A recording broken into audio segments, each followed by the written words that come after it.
It's a special interview, an exclusive interview with Mr. Ben Sanvee, former chairman of the Liberty Party. We're here tonight with my co-host, Mr. Asoni Sia. Gentlemen, focus on Liberia.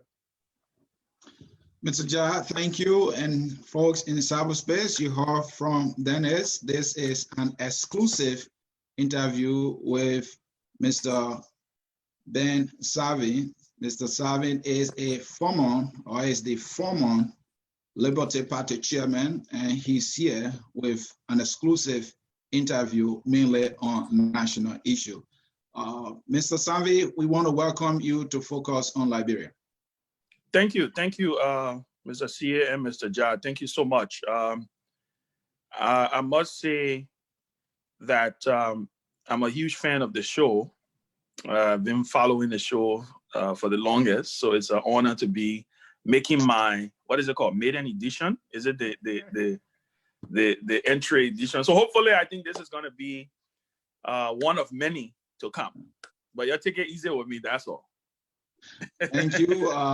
We usually start it easy and then we play hardball at the end. Okay. Again, folks in cyberspace, we have in the house Mr. Benjamin Sanvee, the former chairman of the opposition Liberty Party, and he's here in an exclusive interview with us, your team, here at Focus on Liberia. Mr. Dennis Jah is seated and I'm here. And what we do is always ask the hard questions, bring for you, the people you always want to hear from on all of the issues that are happening in our country. Ben has been so happy to be here, and we couldn't be happier to have him. And so we will go into our discussion. Those in cyberspace, please hit that share button, invite your friends so that we all can learn something from Ben, how he sees it and how he thinks it should be done for us to have a country that we can all be proud of. And so we'll go back to our guest at this time. Mr. Sanvee, let's begin with this profile. Who is the man Benjamin Sanvee? You know, I think that's one of the hardest questions. I always say that's one of the hardest questions that I always get, because I think there is so much more to me than I can explain. Look, I'm a humble young man. Well, not so young anymore. You know, with deep love and compassion and patriotic spirit for my country. I got thrown into the limelight at the early age of 17. Everybody knows, I think I attended the National Conference on the Future of Liberia in 1998. From there, my little private and quiet life came to an end. And since then, we've made some mistakes. We've had some wins. We've progressed. I'm a father, most importantly. I'm a husband, father of 3 children. I'm a husband, been with, I'm a Liberian who love my country, but most importantly, I always like to say that I'm a patriot. I believe strongly in Liberia. I want to see Liberia do well. I want to see our country prosper. But I'm very, very humble. 3 words I like to describe myself: humble, ambitious, and audacious. That's me right there. Thank you. You heard it there. He is ambitious. Dennis, what do you think? Right. Ben, we are happy to have you. You know, I was looking at the ad, and somebody said, looking at your profile as a former chairman, and they said, he's too young for all this. I said, well, yeah, he's early. Yeah, I was 5? I think 35, 34, 35 when I became chair of the party. I ran for the Senate in 2014 against now President Weah. I served as National Youth Advisor to the President of Liberia at the age of 17. So I've had some, interesting, portfolios and engagements in our body politic. But most of all, I'm excited. I'm just a normal Liberian who cares for my country. We are excited to have you. Thank you. Your parents. I'm sorry? Your parents. Sometimes my mother is currently still in Liberia. My father my father passed last February.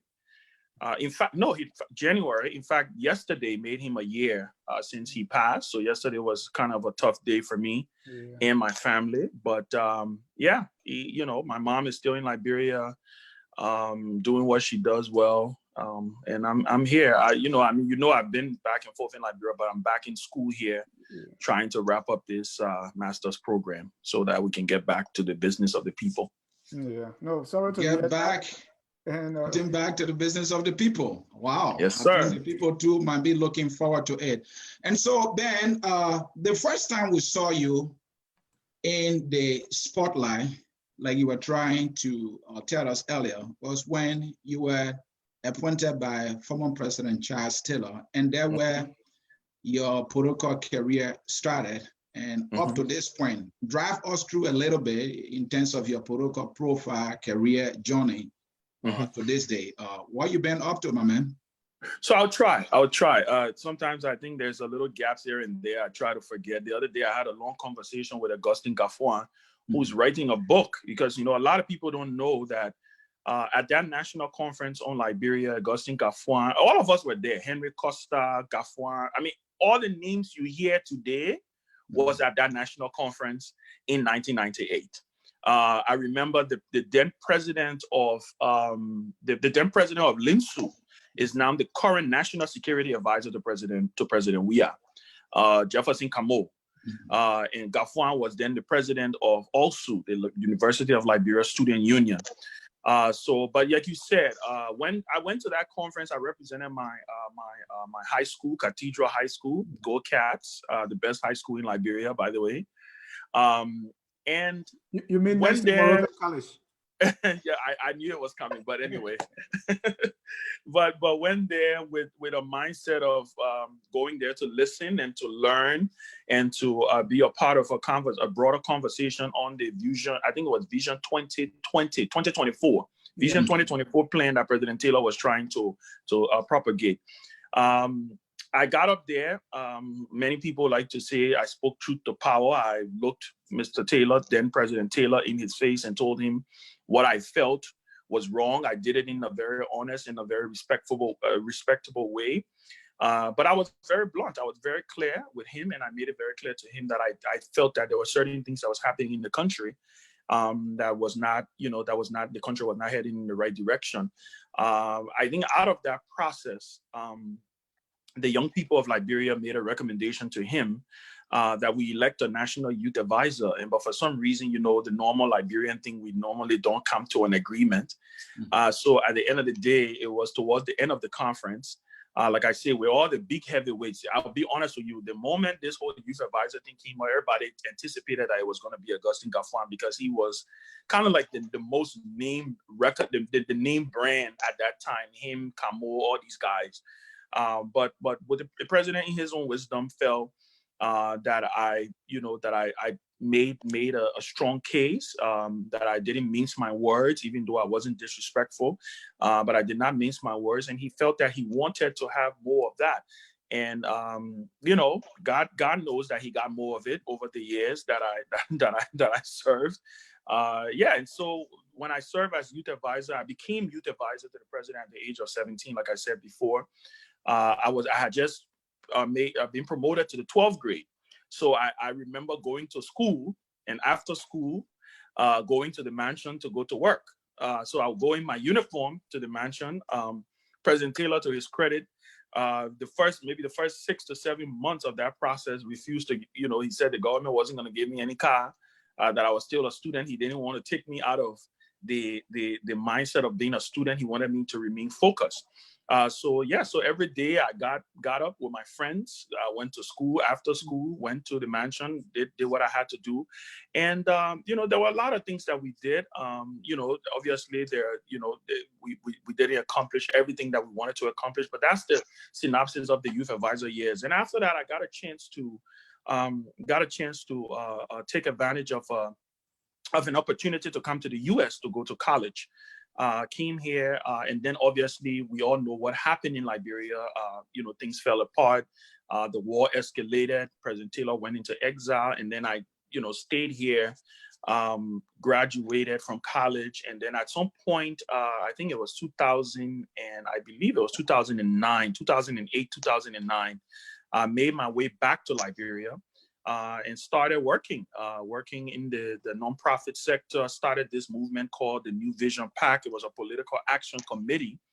Got involved in the 2011 elections. I was not personally running or anything, but I came in from an advocacy and an accountability standpoint, partner with Central. Now, the Commissioner General of the LRA, Thomas Dona, he was then the head of Central. Him, Peter Kwekwe, who was the president of the Press Union of Liberia, Action Aid, and I think one or two other civil society organization. We organized what was considered the first national debate for presidential and vice presidential candidates. The video is still on YouTube. By the way, those who want to see it, you can just Google Liberia 2011 presidential and vice presidential debates. It was really, really fascinating. The only person who really didn't show up, I think, was the president at that time, President Sirleaf, but all of our major contenders show up. It was something that we're very proud of. We launched the Team Liberia Fellowship Program, trained young people to become community leaders. And then after that period with the New Vision PAC, the question started to bug my mind on what I wanted to do, what was going to be next. And so politics, by virtue of the fact that I'm a political being within myself, I made a determination that I was going to form an exploratory committee to explore the possibility of running for the Senate. Especially when it was announced that then Ambassador George Weah was about to contest for the Senate. Everybody was backing off from Montserrat. Everybody was backing off. Everybody was like, oh, we're not going to win. Why even? And so it almost was appearing like it was about to be a coronation of the man to become senator. And I was the first, and I'm on record for that. I was the first to stand up and challenge him and say, no, even if he's going to win, we're going to be able to put up a fight, and we're going to be able to get him on the record to say the things that he wanted to say. So I ran for the Senate. Obviously, Mr. Sirleaf, Robert Sirleaf, got involved in the process. But I think there were about 17 of us or 11 of us that ran in that year, and I placed third, right behind Mr. Sirleaf. Mr. Weah won the elections. And after winning, after the senatorial race, I got elected as vice chair for, obviously I joined the Liberty Party, ran on the Liberty Party's ticket, became vice chair for political affairs for the Liberty Party. At that point, Councillor Fonati Kofa was elected chair of the party. I was his vice chair for political affairs. And so there began my rise into the party when Fonati Kofa was appointed by former President Sirleaf as the Minister of State without portfolio. Ultimately, I ascended to the chairmanship of the party, becoming the youngest national chairman, I believe, and I stand to be corrected because I try to be very careful with these things before somebody say I'm taking their record. But I think I ultimately became the youngest national chairman of a major political party in the history of Liberia. And what year are we talking about this time? This was 2015, the end of 2015, going into 2016, because I remember, so going into 2016, became the national chair of the party, took the party to election. I can, very proud of what we did with an amazing team. Darius Dillon was my vice chair for political affairs. He's still vice chair for political affairs, by the way, because he was then deputy secretary general for political affairs. And then when I ascended to the chairmanship, he became vice chair for political affairs. We put an amazing team together, rebranded the institution. I think everybody is witness to the rebirth of Liberty Party, because Liberty Party had I think placed fourth in the 2011 elections. So we came back, put an amazing team, a campaign team, a Musa ability. I mean, there was just an amazing team that we put together, but ultimately we all know how that ended. The elections did not go our way. We challenged the process in the Supreme Court. I stayed through that process, made sure that we saw an amicable end to that process. I stood with my institution up until that point, and then after the court process, I, along with other officials of the party, made a determination to endorse the CDC, thus bringing me to where I am today, and where all the halubalu starts, because I know that's where everybody, that's the decision that keeps haunting me to this day. But it's what it is. It's politics. We make decisions. Yes. And we're going to get through that hullabaloo. But first of all, Yeah. did you get paid as youth advisor to President Taylor? Yes, I actually did. I think I think my salary was, if I'm not, I think it was $100 a month or something. 100 at that time. People weren't getting paid the fabulous salaries in Liberia. To quite honestly, I think even legislators were making $200-300 in, or maybe $400-500 in Liberia at that time. But yes, it was. But I only served in that role for. I became youth advisor. Then I served till the end of my high school. When I graduated, then I left and came to the States. President Taylor, though, never appointed another youth advisor, I think, until almost towards the end of his tenure, when he appointed Michael Kume, if I'm not mistaken. But I did relinquish the role when I came to school, just to give him the opportunity to give another young person that chance. So in your role as youth advisor to President Taylor, what exactly did you advise President Taylor on? And what were some of your major accomplishments? So I'll tell you, it was very interesting. Contrary to what people think, I tell people all the time, the man that I got to know, quite honestly, he was more of being, he played more of a father role, where he was always behind me about school and and stuff like that. But I did attend cabinet meetings. I know that as an observer. There were periods we represented Liberia at different conferences, different international conferences.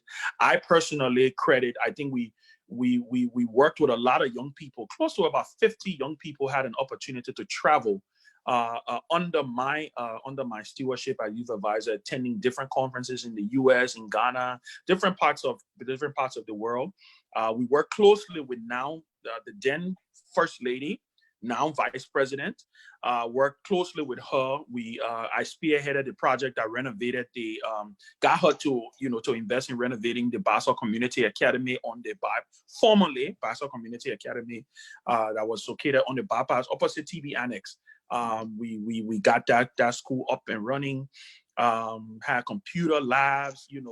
I was a part of the Keep Polio Out of Liberia campaign. I was on that steering committee, along with then Health Minister Peter Coleman.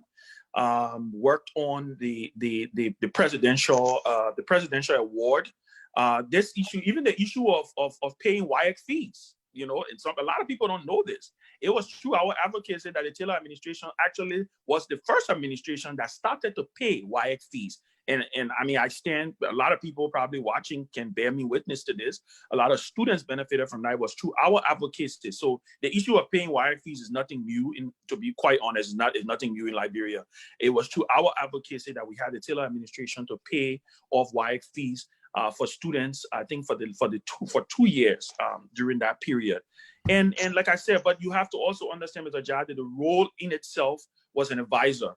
So there were times we worked with other young organizations, Voice of the Future, the various organizations, to be able to, and then the construction of one of the, I think the only elementary school right now in Nukru Town was spearheaded by myself and the then office of the First Lady. And so that's where the current Vice President and myself form this working a bond, and she's somebody who I hold in high esteem to this day. Yes. So you didn't really advise him? He actually advised and guided you? Oh, no, I advised him. I did. My muff was I was a very I'm curious muff. Because this man, I know, has a teenager when they walk him. I actually fear him. So when they say you're advising him, I'm curious to know. Listen, Mr. Jai, I'll be quite honest with you. I don't know what got into me at that national conference, but I do know that something got into me. And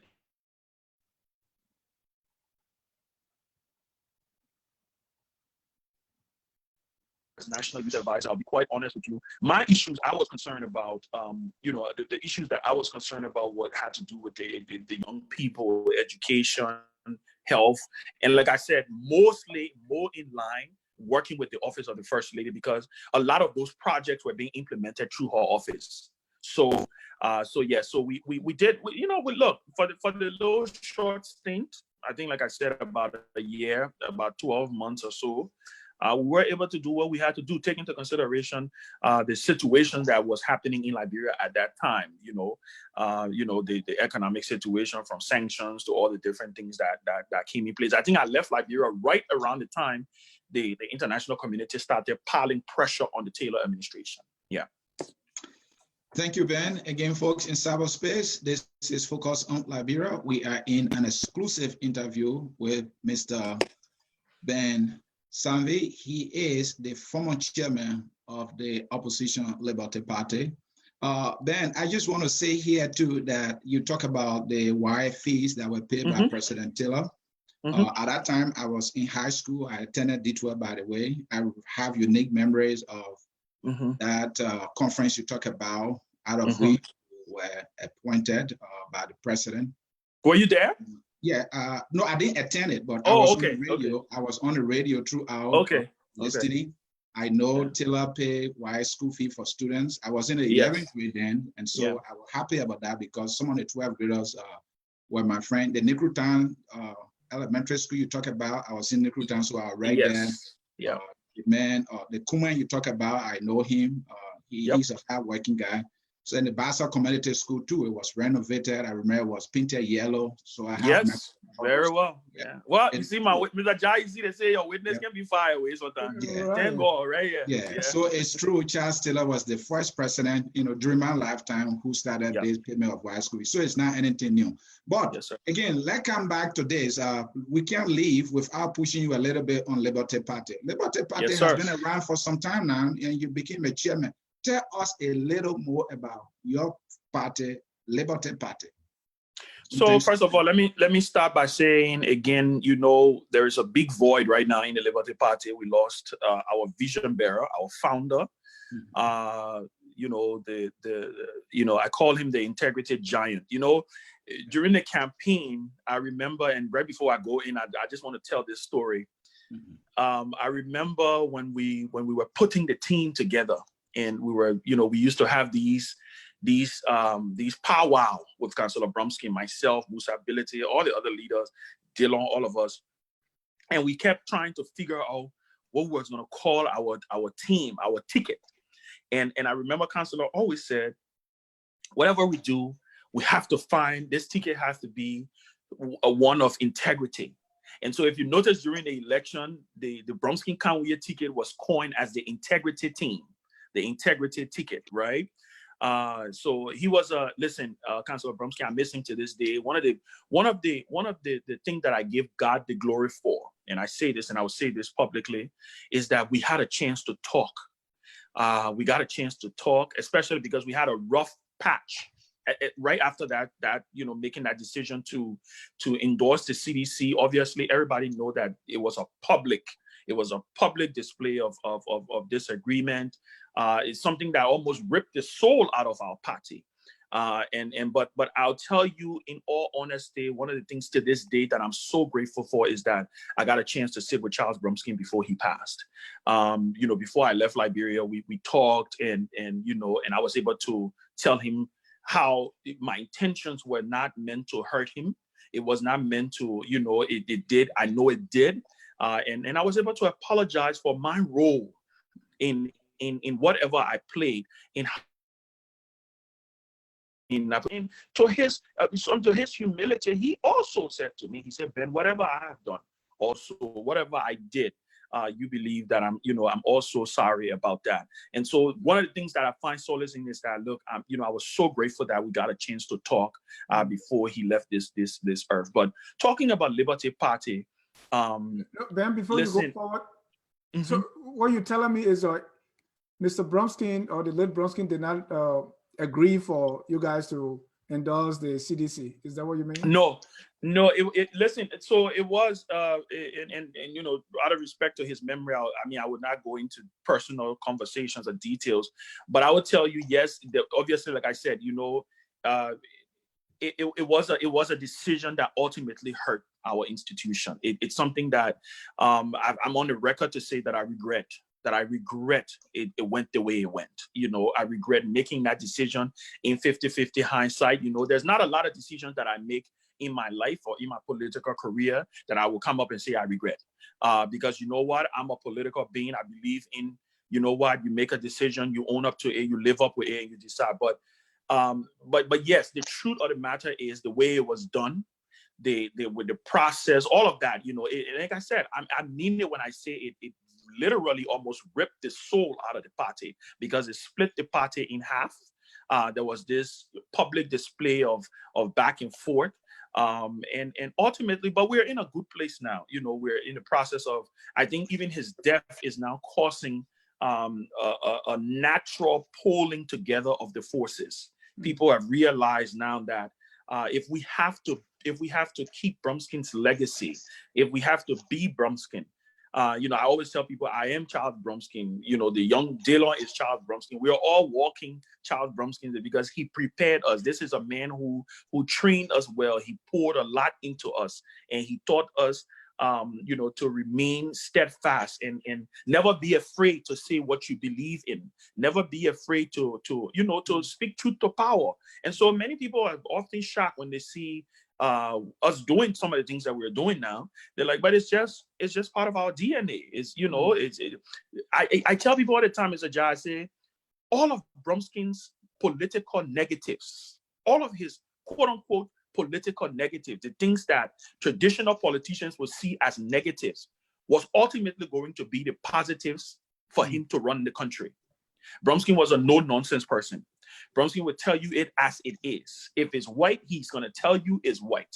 He's somebody who never mints his words. He never accepted the comfort of silence. He was never the person who would say, you know what? I mean, for God in heaven, Charles Bronstein went to challenge Charles Taylor. It tells you the psyche of the man that we're talking about here. So, like I said, all of what was supposed to be negatives politically, because, you know, sometimes you have to do certain things to get to a certain place. And he was just not one of those people who were willing to compromise. His beliefs, you know. Ben, you're telling this story, and, you know, few words are just coming to my mind. And as you were trying to involve around the decision, and even after making the decisions, the feelings that were going through your mind, given why you just explained how you came close to him, how he felt like a father, how he was this, you know, integrity guy. And this is the integrity guy you had to leave for somebody else. Did you feel at some point that you're staffing at the back? Was there a time you felt this unwillingness to go and reconcile, looking at the gravity of what happened, and that maybe he would say no, those kind of feelings came to you? So I wouldn't say stabbing at the back. Okay. Let me tell you how I would describe it. I personally believed that we have made a commitment during the election process that we were going to make sure of an opposition victory. That was if you follow the election, the entire opposition was gung-ho on making sure that the Unity Party was denied a third term. That's the reason we went to Ganta when we signed the Ganta Declaration. That's the reason we tried to build alliances with the CDC. That's the reason we tried to, you guys were all witnesses to the political theater in 2017. One day you hear Liberty Party and CDC merging. The next day you hear Liberty Party and this other party. I mean, it was just all over the place, right? So in the end, for me, I felt, and this is where I was at that point, right? I felt that it was important, one, that Liberty Party was not neutral. That was my feeling. And everything I'm saying here is been in 2017, right? I felt it was important that we were not neutral. I felt it was important that, you know, at the end of the day, the country needed a break. You know, I felt it was going to be nourishing for our democracy to have a transition from a ruling party to an opposition party. Henceforth, I felt that the commitment that was made that, look, any one of us that entered the runoff, we will support the other. That was the general consensus out of Ganta.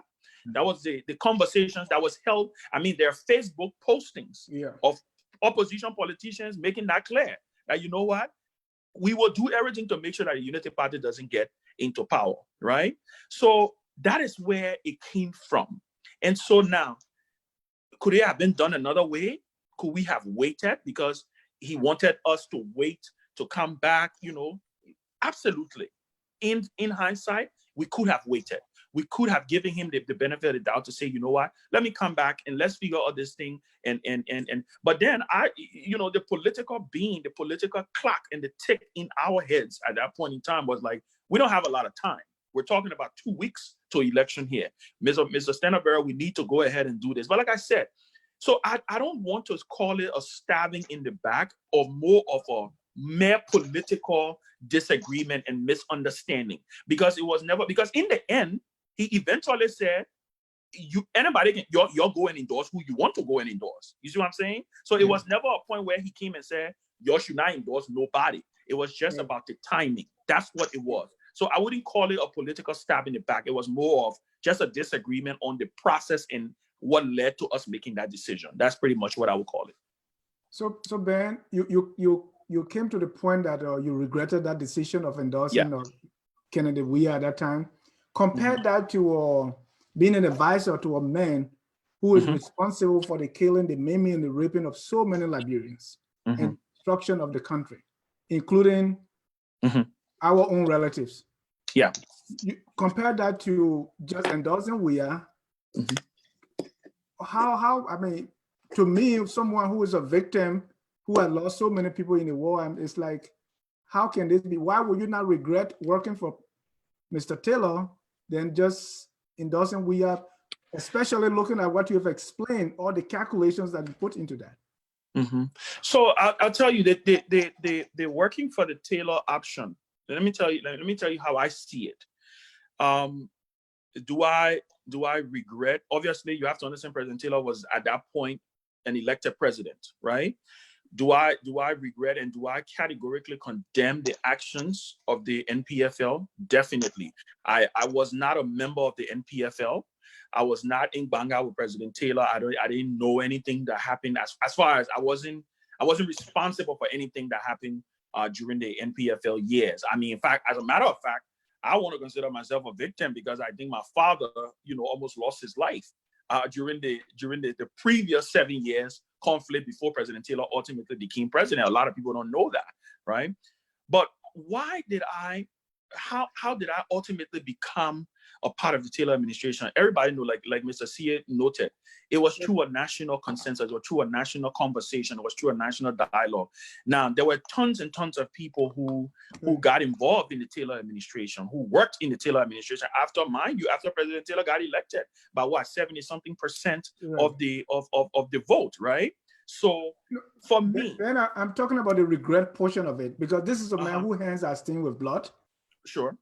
Yeah, and you advised him, and even while as president, he still had a hand in Sierra Leone, where they were giving people long sleeve, short sleeve, and you still have no regrets for advising this man.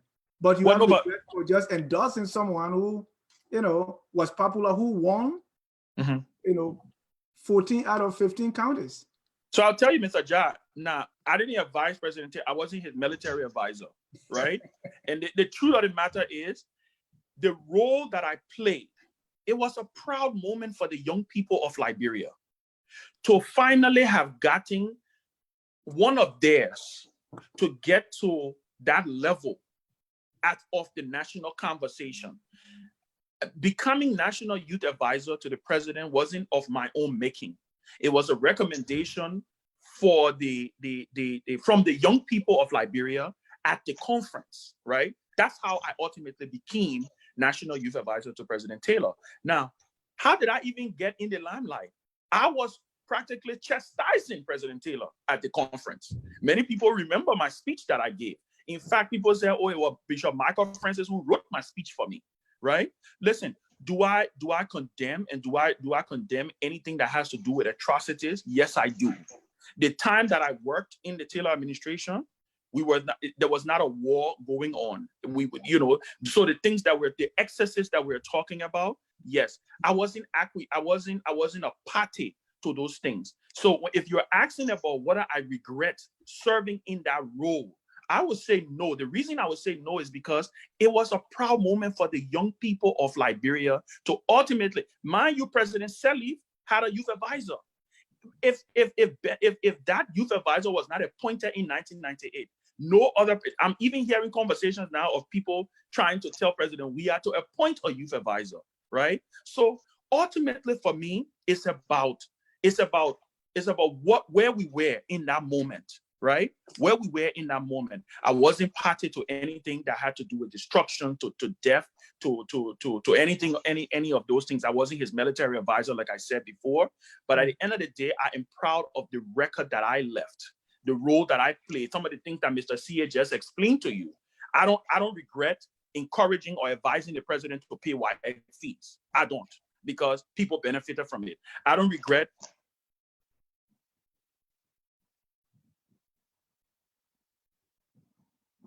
equip a computer lab. I don't regret the positive things that we did, right? At the end of the day, because if I was not in that role, probably those things would not have happened. Maybe some other things would have happened, but probably those things would not have happened.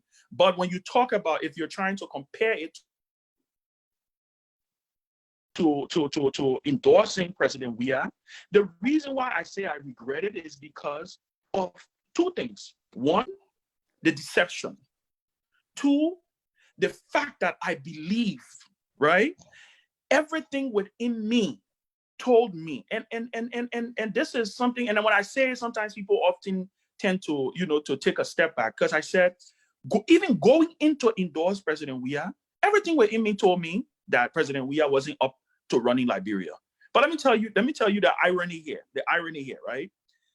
I ran against President Weah in 2014.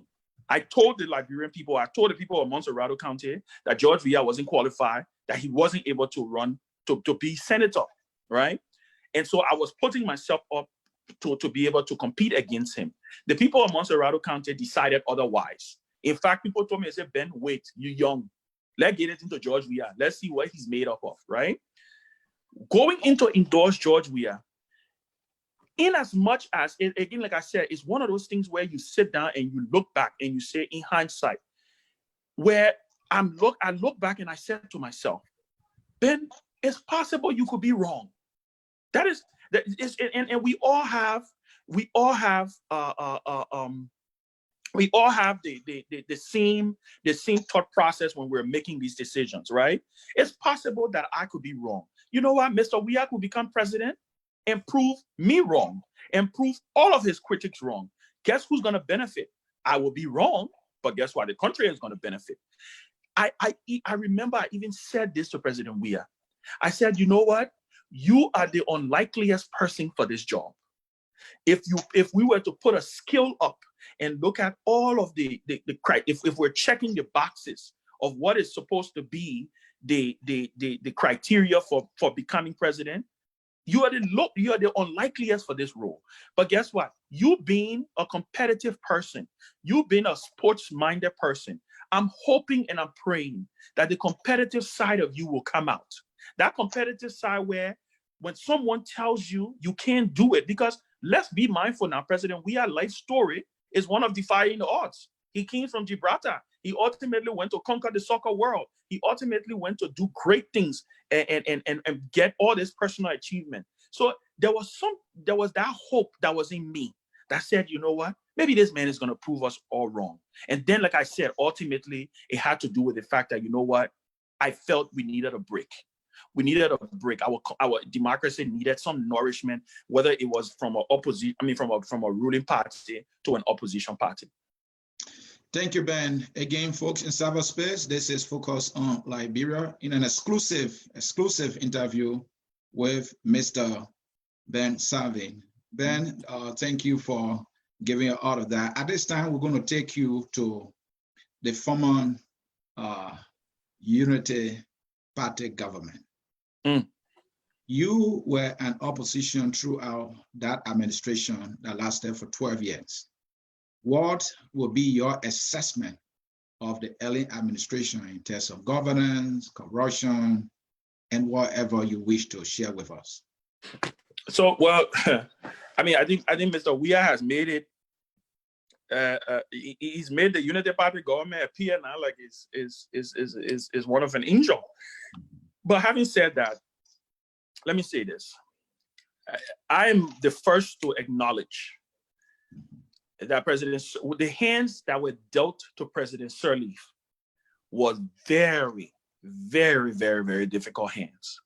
She inherited a country that was totally broken.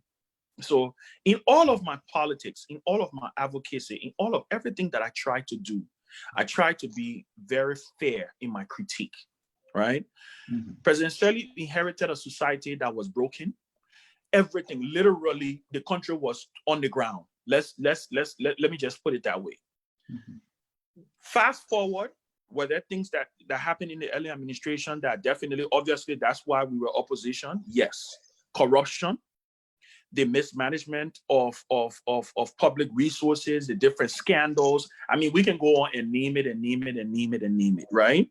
But ultimately, I still believe that the Liberia that President Sirleaf took over and the Liberia that she handed over to Mr. Weah were two different Liberia, night and day, right? So my thought process, and it also came back from part of the reason why we made some of the decisions that we made, right? It was because at the end of the day, you know, Mr. CA, power has a way of becoming entrenched.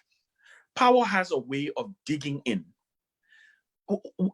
Do we even know at this point what would a third term of the Unity Party administration would look like today in Liberia? We don't know. We don't know the decisions that that Vice President Boyka would have been making as president. And you know, that's part of my regret, because you know what? I never gave Joe Boyka the benefit of the doubt. That's something I will say here publicly today.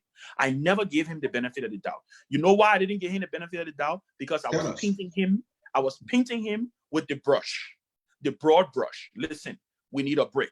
We can't deal with it. Obviously, I knew we needed a break, because that's the reason why I campaigned hard for 2 years to try to get Charles Bronstein elected. I didn't. Mr. Weah was never my first choice. He was not my first. He wasn't my second. He just ultimately became, because at the end of the day, when we got into the runoff, it was either him or Mr. Boyka. And I will say it here today. I never gave Mr. Boyka the benefit of the doubt. I never had a chance to sit down with him. I never went to ask him the question. You see, like Dillon. I'm going to put Senator Dillon on the spot.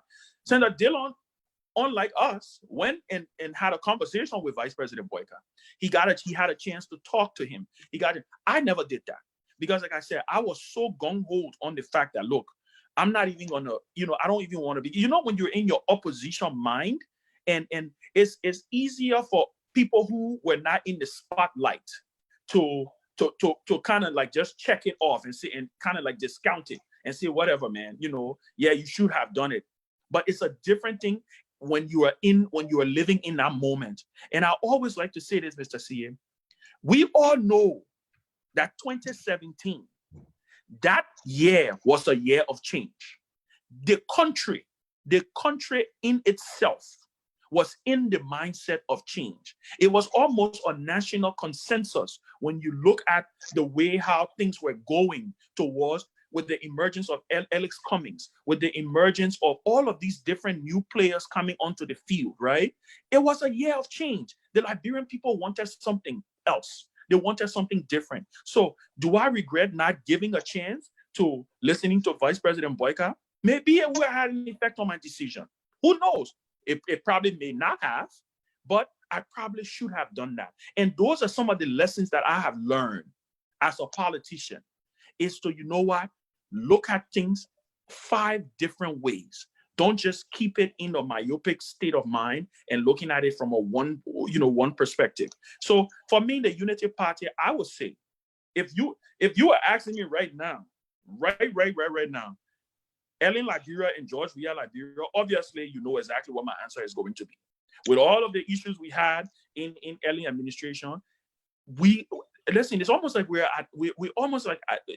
getting, if we're not there, we're almost at our lowest point. When you look at where things are currently in Liberia and how things are going. Mr. CA, right before I let you get your next question in, I tell people all the time, it's one thing to be hopeful. Hope was what the Liberian people had on January 22nd, 2018. That was the day President, I think it was 22nd or 24th or whatever the day was. 22nd was the day President Weah got, it was almost a national consensus. Did you see? I think you watched the inauguration. You saw the Samuel Canyon Sports Complex. You saw the air that was in the country. Even the opposition, everybody at that point was rooting for President Weah. It was at that point we were all Liberians. We were all Liberians. We have put behind the bitter campaign. We had this beautiful story to tell that in 74 years or 73 years, we were ushering our democracy was being strengthened. Fast forward, not even to today. Fast forward 6 months into George Weah administration. That air left the country. That very stadium that President Weah went to get inaugurated in, he had a 26 program at that very stadium. And it was almost like night and day, the same. So it's not an easy thing. It's one of those things where you have to sit back and just say, wow, where did we get this wrong? Where did we go wrong? People may argue that, everybody, people may say, I never ever thought this man was inept. I never believed this man was going to be this bad. And so, but you know what? There are other leaders in this world who are not the best when it comes to academic achievements. But you know what they do, Mr. CA? They build an effective team. They bring the right people around them. They are not afraid. They're not intimidated. They are not afraid of talent. They build a network of truth tellers around them. First of all, you have to appreciate your own limitations. It was one of the things that I believe wholeheartedly as a leader. You have to know I tell people all the time, I say, one of my greatest strengths is that I know what my weaknesses are. So I'm never going to try to be Mr. CA. I'm never going to try to do that. I'm never going to try to say I'm going to focus on Liberia better than you, because this is what you do. This is your niche. This is what you love to do, right? But I know what I can do. So why not partner with Mr. CA? You know what? Why not partner with the best? And that's where I think Mr. President has failed. And that's why he's having the problems that he's having. Thank you, Ben. Again, folks, in cyberspace, as you can see, we are in an exclusive interview with Mr. Sanvee. Mr. Sanvee remain a member of the Opposition Liberty Party, which he served also as a chairman. And history is telling us that he might be the youngest ever to serve a major political party as its chairman. Let me ask this question. The 2017 election came around, and you made that decision to support the president, something you explained, then Kennedy Weah, and he became president, and there was a political dividend. You landed an appointment, I think it's at PRC as one of the board members, and you served in that position at some time. You were absent for some time. So my questions are, one, why were you absent for some time? Two, what was your role? What did you accomplish? How you left that institution in terms of its standing financially? So I got appointed on the board of LPRC. And I'll be quite honest with you. I'm not going to sugarcoat it. The management that when I was on the board, I think there's a new management there now under Nimari Pearson. Nimari Pearson is one of the finest public servants that I know. She's one of the few good ones that I can point to in this administration. And I want to be very clear about this. When I left the LPRC, reforms were being implemented. I know Nimari leadership was exceptional. She was one of the, like I say, she's one of the few public servants that I have respect for till this day in that government. So financially, I believe the entity was alive. I know when she took over, looking at some of the numbers, because I think I was looking at some of the numbers that we did have, the company was in the red. But I do believe that she has been, her leadership was very instrumental in turning things around. And I think, like I said, now there is a new administration now in place. But one of the reasons why I was absent, and I know that's what people, many people had brought up and talked about, was I did have I think I mentioned to you that I lost my father, the earlier part of last year. So I had some personal, and it's something that I never really talked about because it was very personal. So it's not like it's not like the management was not aware, but I never collected board fees, for the record. In fact, it was policy under the Dimani Pearson's administration that if you don't attend board meetings, if you're not there, you're not getting board fees. So the records are there; they're all public records, right? So I did leave because of a personal family issue that I had to come to attend to, both in Liberia at that point in time, and then here in the States. I had to come in a point, and when it reached to the point where I felt, there were two different things. One, coupled with the fact that I felt that the way things started to go in the government, I felt they were not going in the direction that I felt comfortable with serving in the administration. I ultimately made a decision that I was going to resign, which I did. Thank you. And folks in cyberspace, again, this is Focus on Liberia in an exclusive with Mr. Ben Sanvee. Ben, and so of recent, you went live on Facebook and you blew up Facebook, and that video went viral. And it became the second time for me the name Ben Sanvee came to my memory. And I said to myself, oh, this guy is still around. This is what we saw during that conference. And so we talked to reach out to you. But what is important here is during your podcast, I saw what I would describe as indignation coming out of you.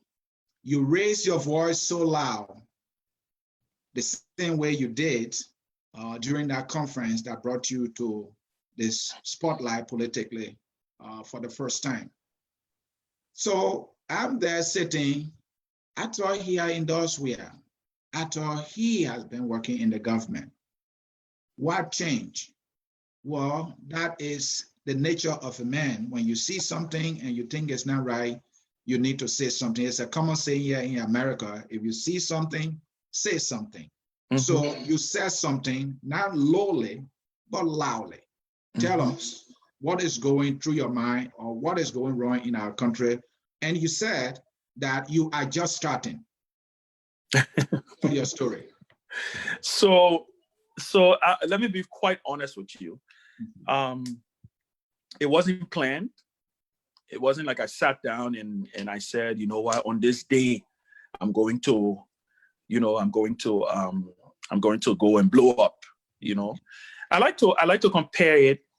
Even you even went a little far out. I like to compare it to the same way I spoke. I like to compare it to the exact same way I spoke when I did the endorsement of Mr. Weah. Many people, and I encourage people, maybe you should go and watch that video. It's on YouTube also, when we made the endorsement of Mr. Weah. When I stood up on that podium, and I remember the night before, my other members of their partisans were asking me, but Chairman, what are you going to say? We need to see the speech you're going to give. And I kept saying to them that something's telling me not to write a speech. Something's telling me to speak from the heart. And God in heaven knows that I believe that that speech actually had vindicated me in some kind of way. Because I stood up there and I told Mr. Weah to his face. I said to him, you're not going to be a normal president. You're not going to be one of those presidents who come and just do anything you feel like doing, and the people are just going to stay quiet and they're not going to react, or they're not going to, they're not going to counter you. Secondly, the famous line of "do not let your people down." I think I said it like 4 or 5 times in that speech to Mr. President at that point in time.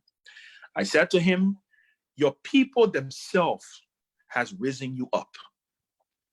You, if any president has the potential to ultimately alter the face of history in presidential history from a positive standpoint, George Weah has a golden opportunity. Because you know what? He is naturally loved by the people. The people love him. Like I said, the unlikeliest for the job. So for me, it was about speaking truth to him. Because like I've always said to him privately and publicly, my favorite quote from Martin Luther King is not, I have a dream. It's not judging our fellow people by the content of, it's none of those fancy ones.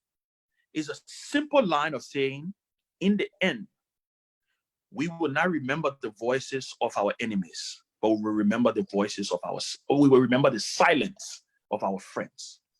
And I will want to say I still consider President Weah a friend, to the extent that he calls me small brother, I call him big brother, right? So for me, I felt like I owed it to him.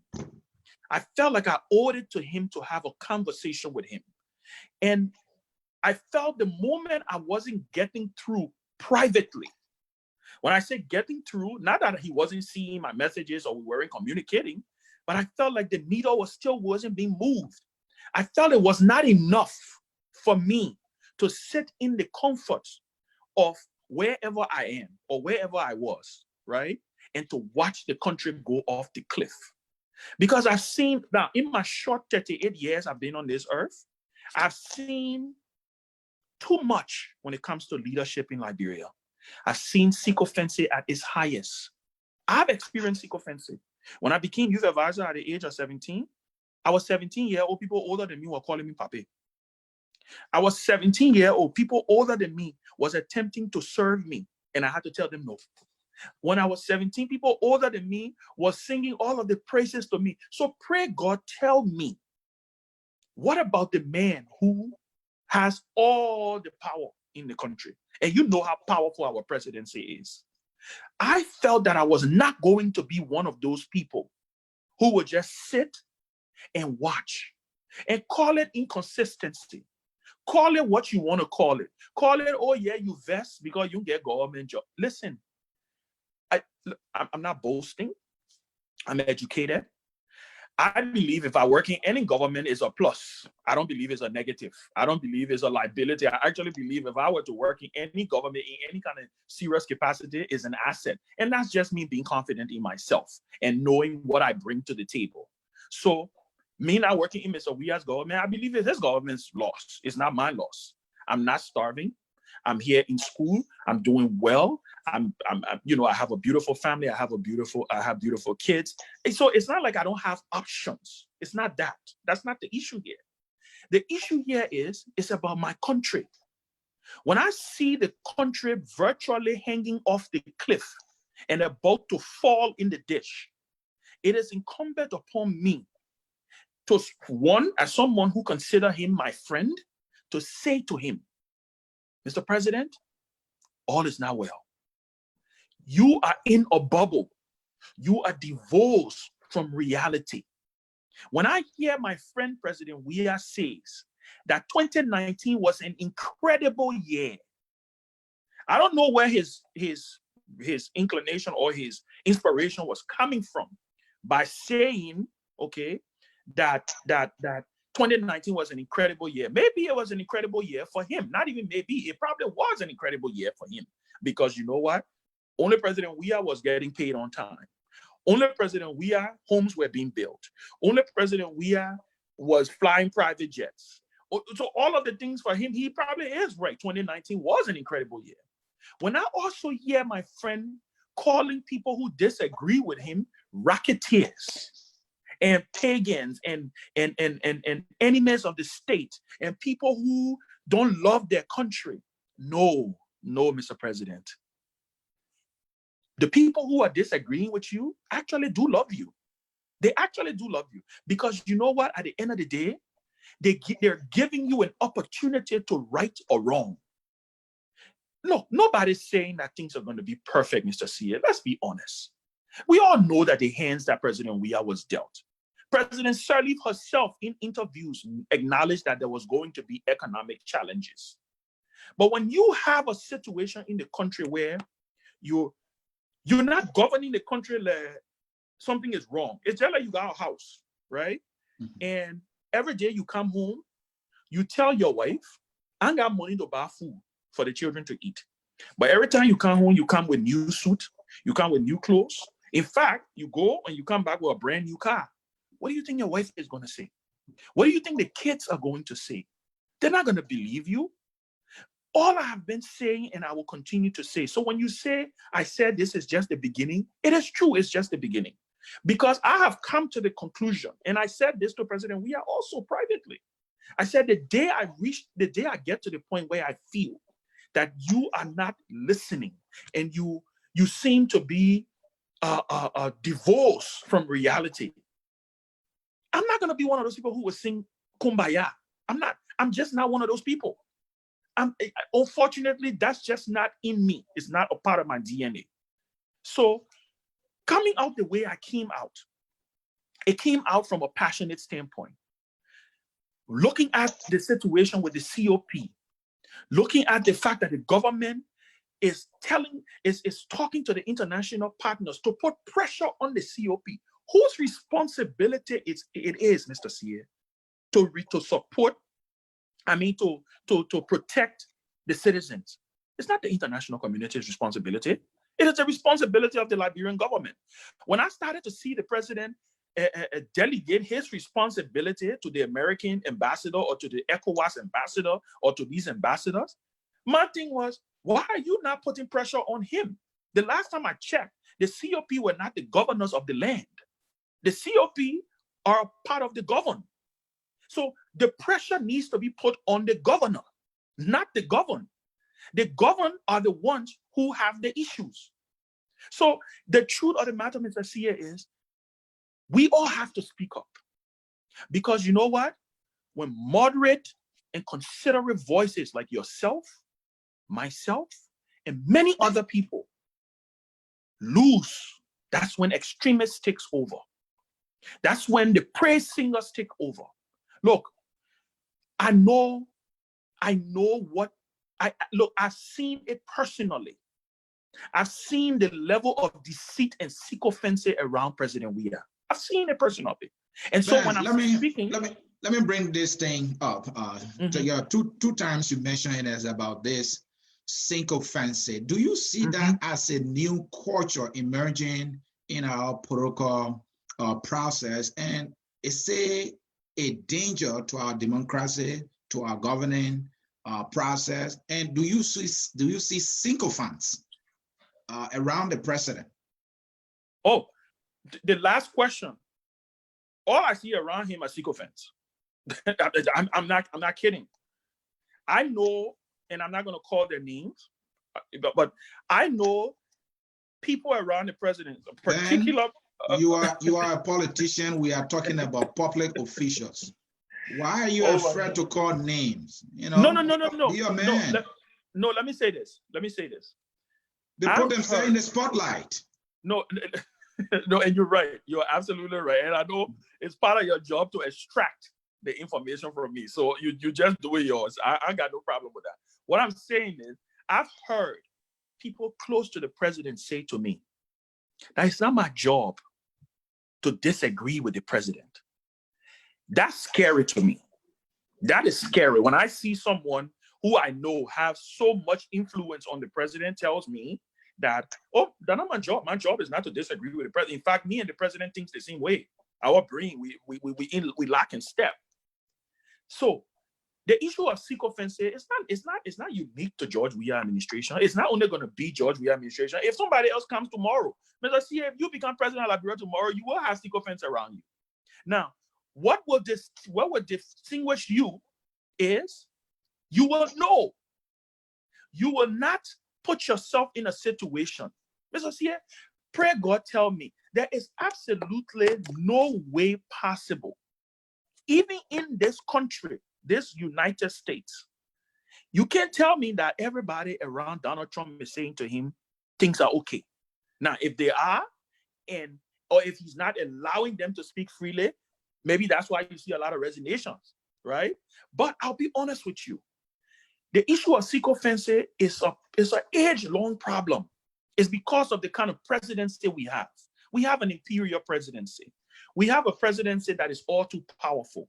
The president can divide gas slip and all. So it comes to the point where everybody won't be in good books with the president. Look, I've told a lot of my CDC friends that you know the difference between me and you? The difference between me and you is that I'm not a coward. I could stay the course with President Weah. I could stay the course, praise singing, sending him sweet nothing messages. Oh, Mr. President, don't worry, you are succeeding. Don't worry, you're building all the roads in the country. Don't worry, Costa and just making noise. They're just jealous of you. Ellis Cummings then lost the election, so they vex. All of these things are not things that the leader needs. The leader will hear those things. But when you are a leader, you must be able to have a group around you. You know how they say you got your kitchen cabinet? There are certain people, Mr. Sear, I don't care how big you get in life.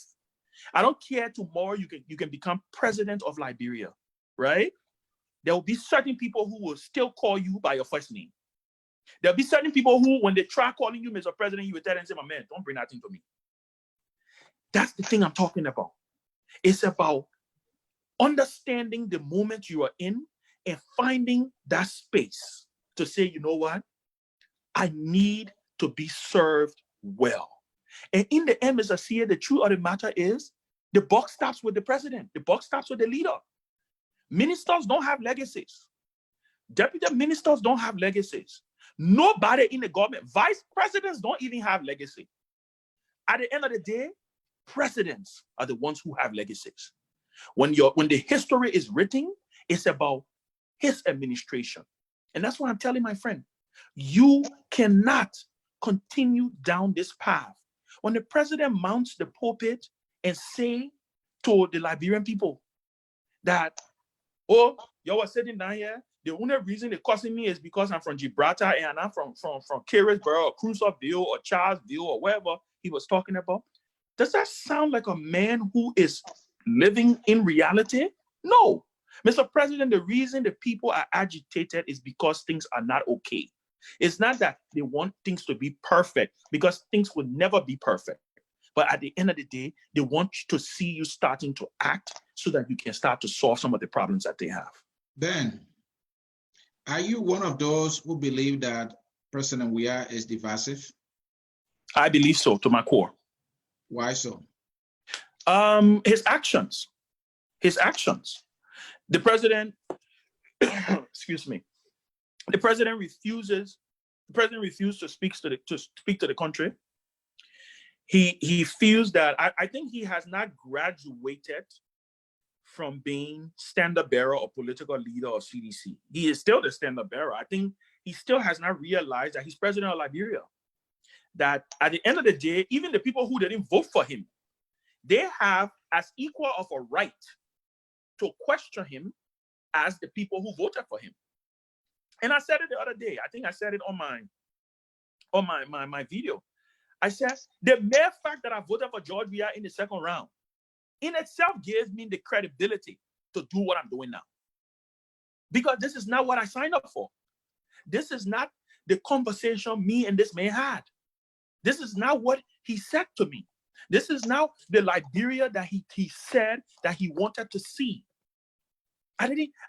President Weah, pray God tell me, how do you come to power in less than 3 months, you break all your property down and you start rebuilding them?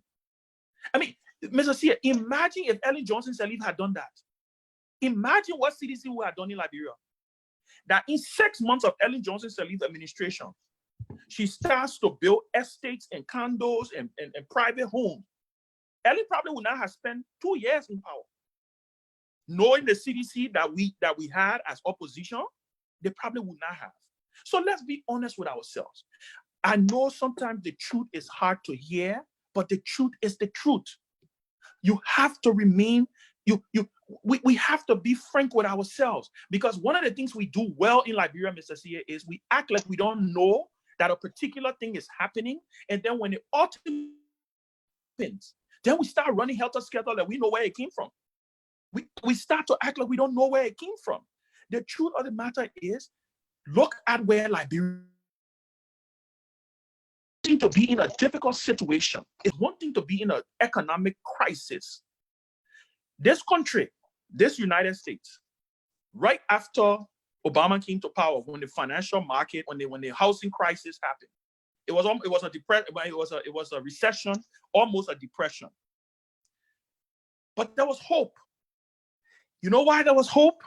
Because of the actions, because of the policies, because of the direction that the man was leading the country in. So ultimately, the people were able to swallow the pill, were able to sustain the anger, was able to sustain the hope. Even with all of that, there was still protests. There was the Tea Party. There was the everything that you saw that happened in this country. Can you confidently say to me where we are today in Liberia, other than the fact that we are celebrating an IMF program, something we should not be celebrating, by the way, because getting into an IMF program is almost like saying you went to school, you failed, and you know what?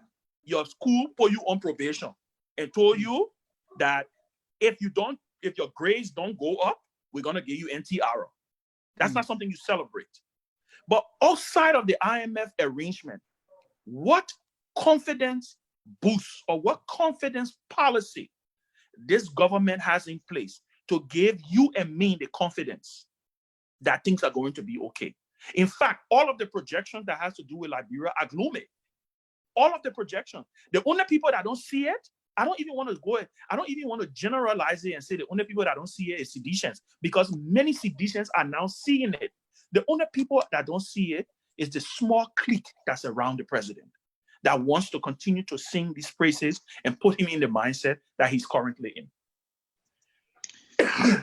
Thank you, Ben. Again, folks, in cyberspace, this is Focus on Liberia in an exclusive interview with Mr. Ben Sanvee. Ben, in Liberia, many people, when they are prepared to talk about the problems, they point to two major things. They point to the system, they point to the personnel. Personnel meaning the government officials and all that. Mr. Sir, yes. Before you go there, let me, as Ben was explaining this thing, what came to my mind, what do you say to people that are saying, well, Ben endorsed Weah and he got a job out of that. Now he lost the job and that's why he's saying all this. What do you say to them? Oh, I didn't lose the job. I resigned. I didn't lose the job. The president didn't fire me. He didn't fire me. In fact, he was shocked when I resigned. He was very shocked. So the issue here is, and let me go a little further. I think when you just came back, because we talked about it a little bit earlier. But let me just go a little further. This notion that somebody is upset because they didn't get a job. Let me say it again. Let me just say it again, Mr. John. And again, like I said, I'm saying this with all humility, without trying to sound like I'm arrogant, right? I actually believe within myself that if I'm working in any capacity in a government, it's more of a plus and an asset. I'm more of an asset to that government than a liability. That is the fair truth. Right. So I heard you when you said that. But what I'm asking is, you resigned because you were facing problem, you were absent and you couldn't go back, and because you had some issues. So it's not. If you were in and maybe serving in other capacities, you probably wouldn't have resigned. Well, let's say this. Let's say this. Like I said to you earlier, I did resign for personal reasons, and then also a part of I just didn't. At the point when I resigned, I didn't think that it was necessary at that time for me to just resign and come out gun blazing and stuff like that. No, I didn't think it would have been appropriate. I didn't think so. There are ways to go about doing things. You grow and you learn, right? Now, but let's not kid ourselves now that serving on the board of LPRC is not LPRC is not a functionary of government that is not attractive. People want to go to LPRC. So it's not one of those things where you say, oh, I was serving on the board of LPRC and it wasn't attractive and stuff like that. For me, ultimately, it was more than a job. It was about me. Mr. Jal, I'm a young man. Say anything you want to say about me. I'm a part of the national conversation in my country. I'm a part of what will potentially happen in Liberia in the future. George Weah is president for 6 years. If the Liberian people decide that they want to give him another 6 years, he will be president for 12 years, right? Say what you want to say. After 12 years, even if we were to have a conversation and say George Weah is president for 12 years and I don't do anything in Liberian government and stuff like that, I would still be a relatively young man. So this is not a situation where, oh, it's a must that I had to. No, this is not anger because I had, yes, I'm angry. I'm angry because I believe that the country is going in the wrong direction. I am angry because I believe that there's so much more President Weah should be doing that he's not doing. And the things that I'm requesting for him to do are not things that are not within his league. I'm not telling him to rebuild Liberia in 2 months or in 2 years. I'm not telling him to correct all the crooked lines. No, there are simple things that needs to be done that he's still not wanting to do. Fundamental things like protecting the rights of people to protest, with all them getting on the street and getting sprayed with hot water and tear gas. Right. Releasing the assets, publish your assets.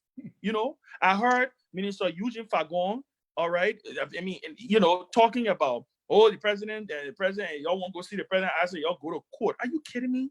I mean, like, you, when I hear things like that, and then, so what was the change? Because even Ellen Johnson Sirleaf published for assets. Is he one of the sycophants you were talking about? Oh, he is. Definitely one. Definitely one of them. In fact, you know, I don't want to. I try not to dignify him because, you know, sometimes it's becoming more annoying now than when you know, just listening to him. But it's sad because there are always people like that around presidents. Saddam Hussein had his information minister who, when the Americans were coming into Baghdad, he was telling the world that the Americans were being defeated, right? Gaddafi had the same person. So, you know, like I said to Mr. Sia earlier, you always are going to have those people. What you need is you need your accountability team. You need your accountability tool. You need those group of people who you can be able to point to and say, you know what? Those people who can call you by the wayside and say, listen, what's going on out there is not what should be going on. But I don't see this around this president. I absolutely don't see it. Thank you, Ben. Again, folks in cyberspace, this is Focus on Liberia. Very soon, we will be going to our phone lines to allow our viewers to participate. And I'm sure many of them may have some questions for our guest. Dennis will also be reading some comments. We love your comments and we want to read them as well. Ben, my question I'm about to ask, the system, the personnel, two major problems many Liberians always talk about. I will bring in the COP that is now a popular pressure group. Is the COP aware of the system as well as the personnel as it goes about its advocacy? I want to know whether you have that unique understanding. Are the problems of Liberia more of the system or the people? Where do you stand and why? I stand in a little bit, it's a little bit of both. But I come from the school of thought that change in Liberia is not going to come from the bottom to the top. I don't believe that.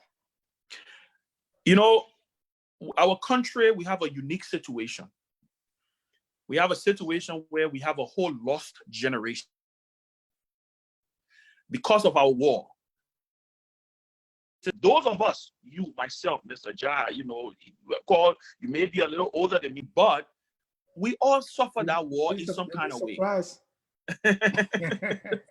You know, we all suffer that war in some kind of way, right? But we were blessed to be able to leave and to put ourselves in a much better situation than we currently are in. I mean, than a lot of our folks are in, right? So the reason why I don't believe the change in Liberia comes from the bottom to the top. It has to come from the top down. Because let's look at the way we think as a people, or just generally as people. We tend to follow our leaders. We tend to do things that, you know, that marches behind what the leader will do.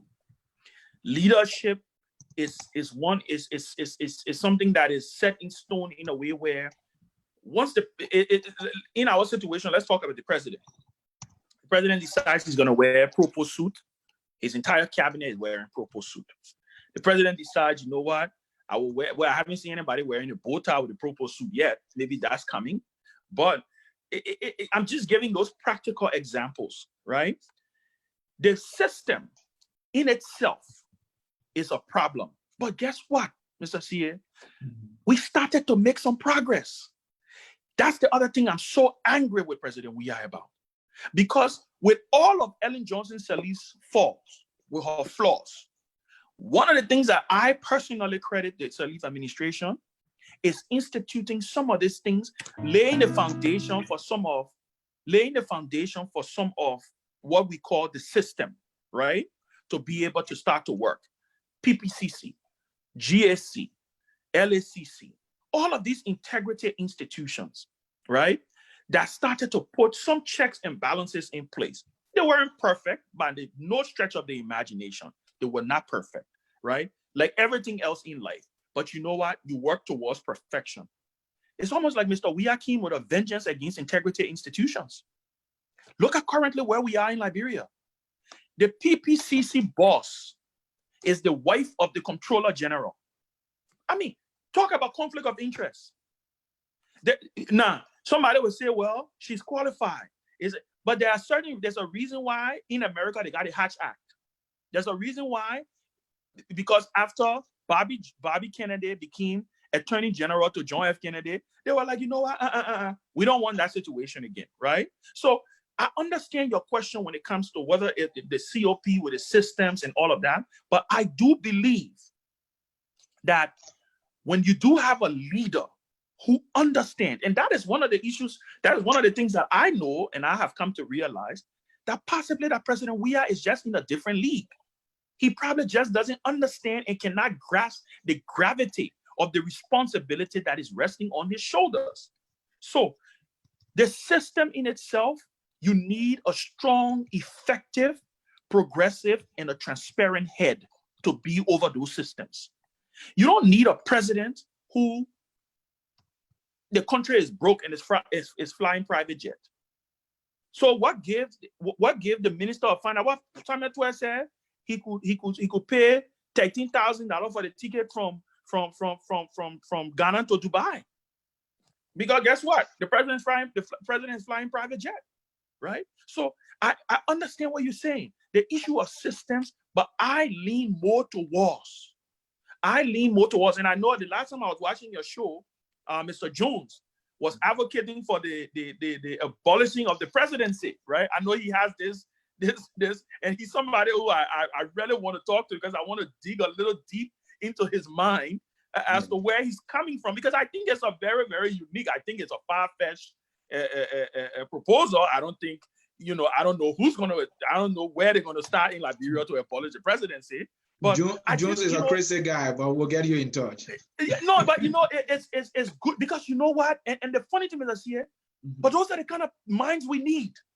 We need people who will push the envelope.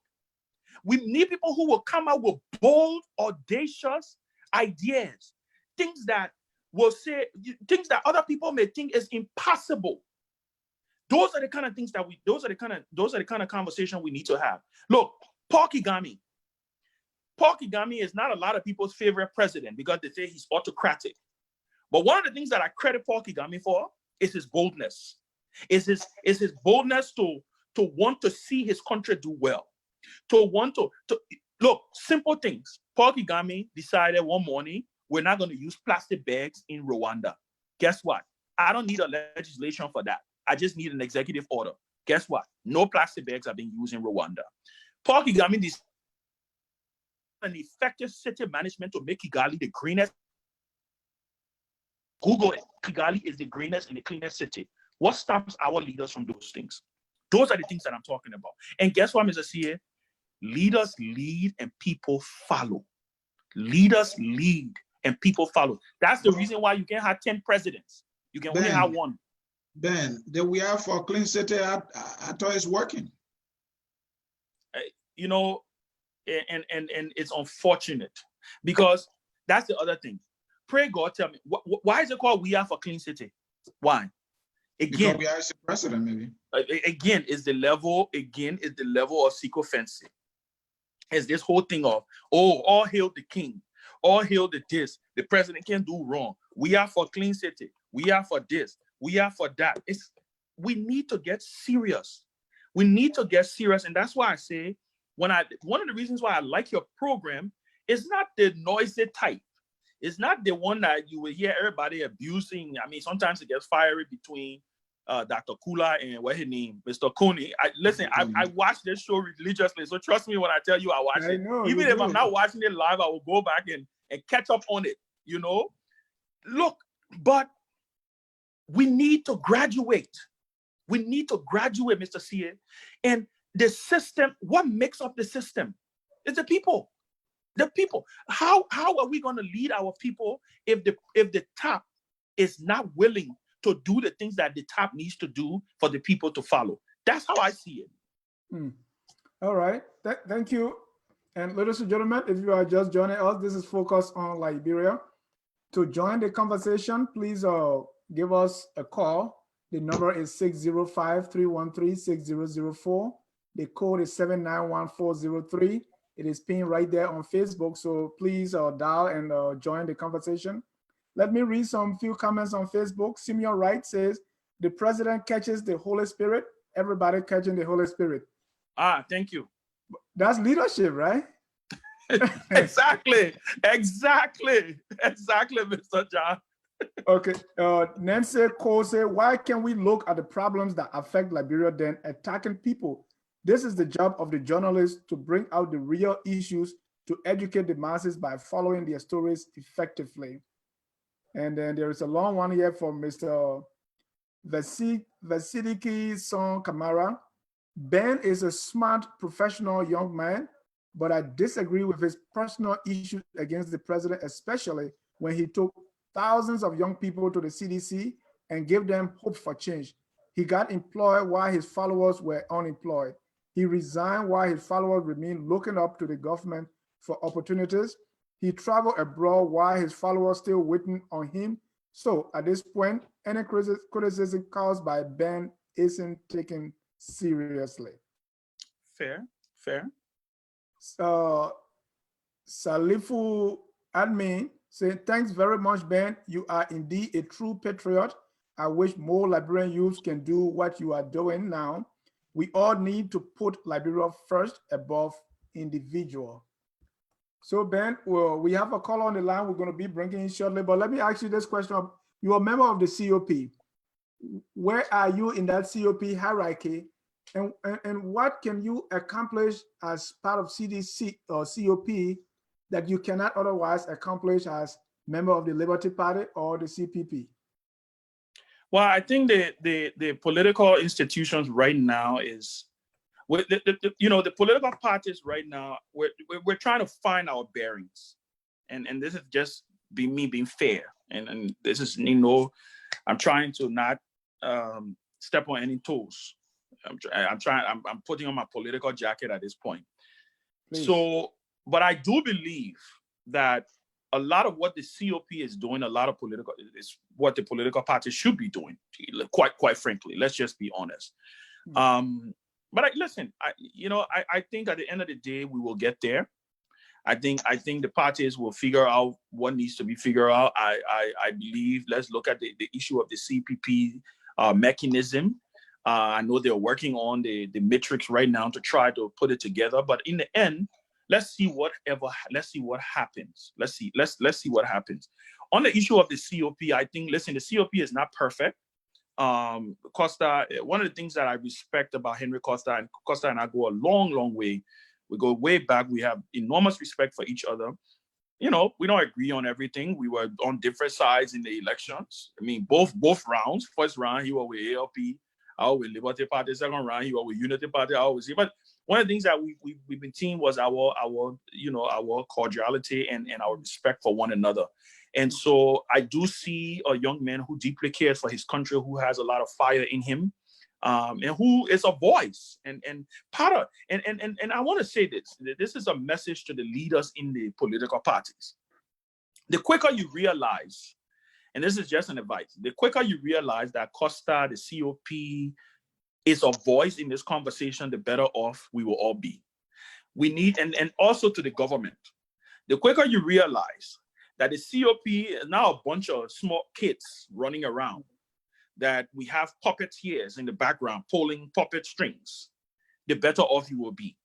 Because Costa is not being pulled behind by somebody. I know I'm definitely not being pulled behind by somebody. We are young, but we are also patriots who believe that we want to see our country do well. Now, do we have all the answers? No. I do believe the COP needs to do a little opening up. I do believe, and this is a part of the self-examination that we have to go through. We have to do a lot of consultation. We have to broaden our base now. We cannot just be seen as just this group that always just calling for protest. No, what we got to start to advance, because we are walking on a thin line when it comes to history in our country. So we've had people in the past, right, who were even more powerful than what the COP is doing right now. But how did they end up? So those are the things. For me, I'm a student of history. I learn and I read. I do a lot of reading. That's why I'm very conscious of things that I do and I get involved with. So I think there's going to be a constant, there's going to be an evolution. In everything that happens, Mr. Ja, there's going to be progress made. And in the end, Liberia is going to be better for all. All of this is a part of our democratic space. What I hear you say there is, in the political party, things are not fast enough. And probably people are pulling strings in the background. Mm-hmm. You don't have that, the flexibility you have in COP to say tomorrow protest, everybody's behind you. You don't have that same flexibility in these political parties. Absolutely. Because everybody's trying to calculate politically. And, there is a time for advocacy. There's a time for politics, right? If you're calculating politically, you're never going to be. That's why you see when somebody, when one day they issue one statement and say, this is this. Then the next day, okay, let's go and calculate it. How does it sound politically? You're never going to be able to accomplish those. And guess what? The vast majority of the Liberian people are not in the mind. They're not in the zone right now for political calculation. They're hungry. They're looking for a voice. They're looking for a vehicle to ride. They're looking for a microphone to speak through. They're looking for a boom box to be able to let their voices be heard. And as it stands today, the COP is that vehicle that is being used. Now, the COP now has to be very cognizant. We have to be very cognizant that this is not a perpetual love affair. We have to be very cognizant that this is not a marriage that is perpetual. We have to not last. You say what? Of course, we have to be very, very, very calculative and strategic in how we move forward and what, because you want to be seen as part of the solution, as part of getting. The reason they're gravitating towards the COP right now is because you have an intransigent president. You have a president who's digging in, and as a result of that, the people themselves are saying, you know what? The more you dig in, the more pressure we will put. And in the end, Mr. CA and Mr. Ja, the truth is, history is always on the side of the people, no matter what you do. Forget that. History is always on the side of the people. And that's why I told my friend George Weah, ask Charles Taylor. Ask him. He's sitting in a 6x4 cell today. Who's there with him? His cabinet is not there. He doesn't have cabinet meetings there. In fact, some of the members of his very cabinet are now in Mr. Weah's government. Some of the very people who were advising Mr. Taylor are now in Mr. Weah government. Go ask President Doe. He's laying 6 feet down below the ground. Talbot, I can go on and name. Right. Ellen Johnson Sirleaf, I'm sure she has her own regrets. She would tell you if she could do certain things different, she would do it different, right? So that's why I think he's in such a unique and a pole position, because he has all these things to fall back on and all these counsel that he can take advantage of. But for some reason, he's digging in and he's continuously remaining intransigent. Yeah. Let's bring on a caller here to join the conversation, because they like you, Ben. Caller, your name and where you calling from? I'm Kesali Dava, and I'm calling from Texas. Kesali Dava, welcome to Focus on Liberia. Your question or comment? Yes, thank you very much, Mr. Ja, and thanks to your co-host here. Also, thanks to your guest, Ben, for the level of explanation. I have a couple of questions for Ben, but first of all, I want to congratulate him in the first place for coming out to denounce the CDC. You know, our old people say, wise men changes, only fools don't change. And for the fact that Ben saw it very early and thought it wise to leave before he gets all messy, I think it was the right decision he took. But this is my question to Ben. Did you leave the government because you felt dissatisfied that you did not get the right piece of the cake that you actually wanted? That's one. And two, will you have left or will you have resigned your post looking at what is happening right now in the CDC government with the level of corruption on the rampage, the dissatisfaction of the people, knowing pretty well that the Liberian government officials never resign their posts regardless of the situation they find themselves in? Will you have done that, Ben? Thank you very much. Thank you, Kesali. Ben. To answer, okay. I thought you were gonna get other one. Okay. So thank you, Kesali, and appreciate the comments. Would I have? And I'm assuming he's asking if I had another position other than and say if I were whatever minister or something, if I would have resigned. Listen, sometimes I hate to speak hypothetically, but let me say this and let me tell you who I am and what I do and what I believe in. Like I said, the role at LPRC was not, again, LPRC is not a functionary of government that is, well, I don't like to use the word lucrative, and it makes it look like it's just there, people just stealing. No, but it is an attractive functionary of government. So ultimately, I believe that I would have, and let me tell you, if for whatever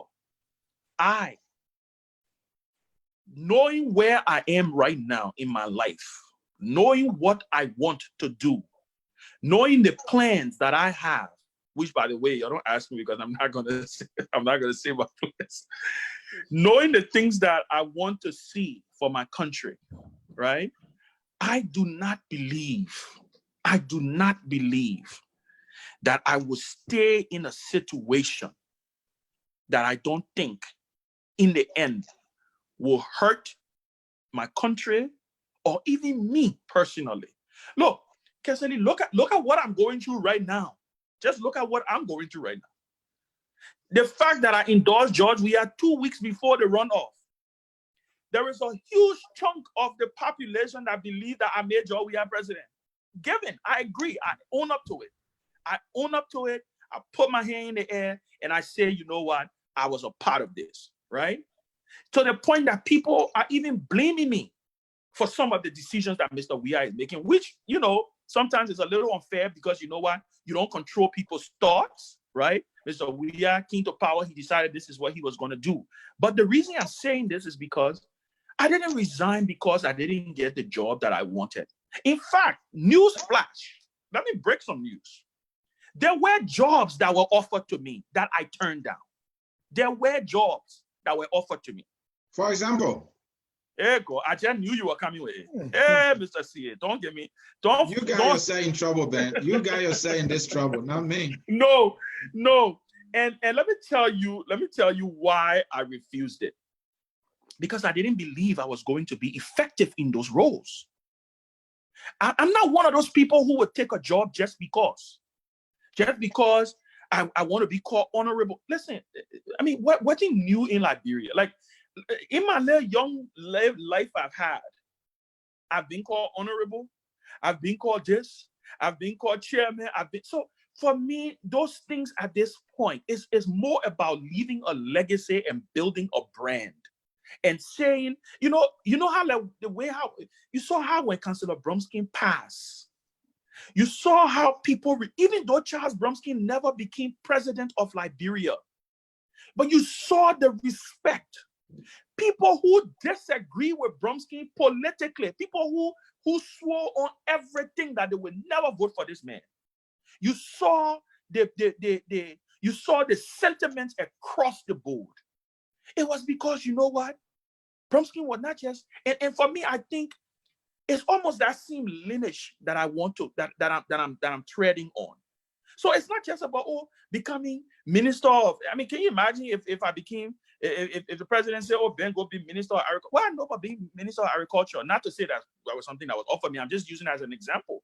So my thing is, it was not, I didn't resign because I didn't get, or I'm not angry, contrary to what seditious or some of the people, the apologists around the president want you to believe that, I'm vexed because I didn't get a job that I want. Come on. I mean, in fact, like I said, what better job? The government where you in, they can't pay you when you think about it. I mean, let's be honest. Let's be honest. I have a personal relationship with President Weah. I still have his number in my phone. I still have access to him. I have a personal relationship with Vice President Taylor. I have a personal relationship with Nathaniel McGill. I could have remained and done continuously and be singing Kumbaya like the rest of the crew. But I've made up my mind because you know what? Liberia is bigger than all of this. I've seen Jenkins Scott was the most powerful, arguably one of the most powerful ministers of justice in our country history. Look how Jenkins Scott ended up. Let's go back. We can go back and name over and over and over. My parents brought me up in a way and taught me that good name. That's why it hurts so bad when I see, and that's why I try my best now moving forward to try to be a little more transparent and open. And there's something else I want to talk about, right? It's this issue of this loan. This thing that everybody, I heard Eugene Fagon again making the noise, how I agreed, what I said that no, that's not what happened. That's not what happened.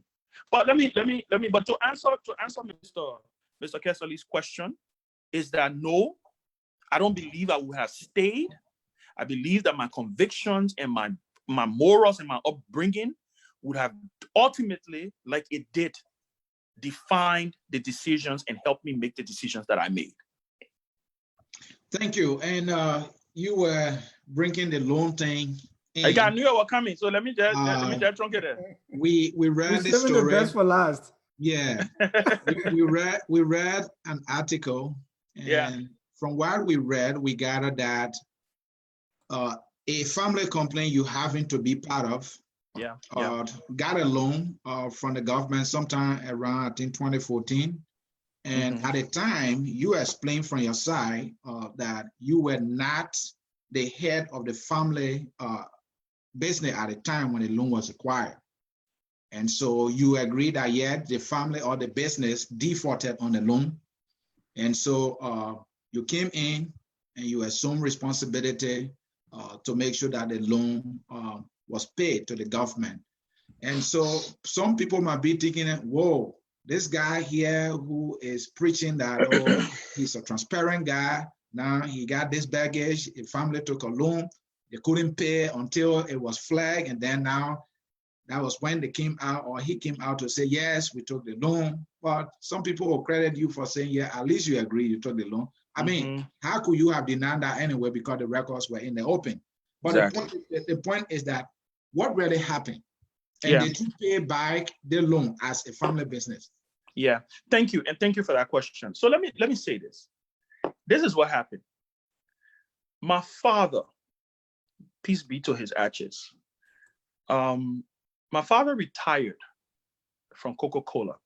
He worked for Coca-Cola in Liberia for the longest, I think 20-something years, almost 30 years. When he retired, he ultimately made a determination that he wanted in his retirement. He retired at a fairly, young age. Compared to other people, he wasn't 70 years old when he retired, So he didn't want to, he reached, I remember this quite frankly, quite clearly, and he reached out to me and my brothers and said, look, I'm trying to do something to be busy, not to just sit down and, and just watch things go away, And so he ultimately made a determination that he wanted to start a business, coined it a family business. And he wanted us to be a part of it. And so I was I'm his oldest child. So I was the first to say to him, I said, look, I don't know if I can commit 100% to, being a part of this family business, but what I can do is whatever support I can give, I will be there, right? But I have two other siblings who are a lot younger, got more time, that should be able to do this thing. So as a result of that, I was put on the board of the company. It's called Sanvee Holdings, right? We got involved. Two things we were supposed to do, and I say we because I was on the board at that point.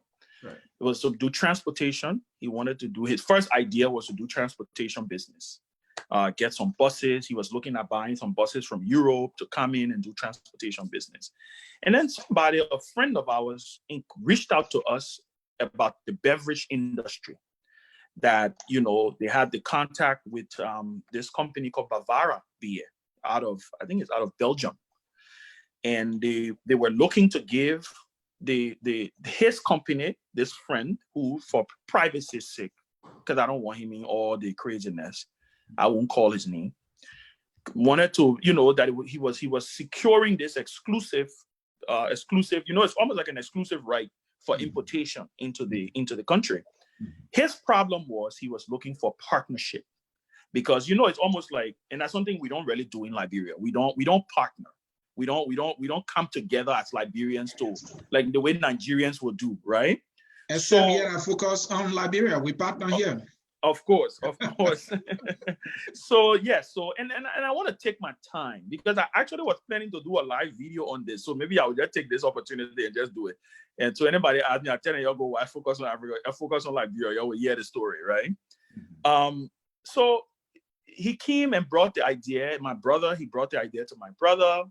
And my brother thought it was a brilliant idea, went to my father, and my father thought it was also a brilliant. I was the last, mind you, I was the last to know about this. I was busy in my politics business, and so they came to me and they brought it to my attention. Obviously, I would not claim to be business savvy. I'm not one of I told you from the beginning, I know what my weaknesses are, I know what my strengths are.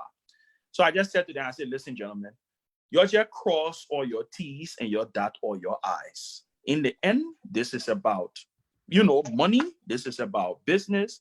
You want to be sure who you get involved in business with. And in the end, let's all just be careful.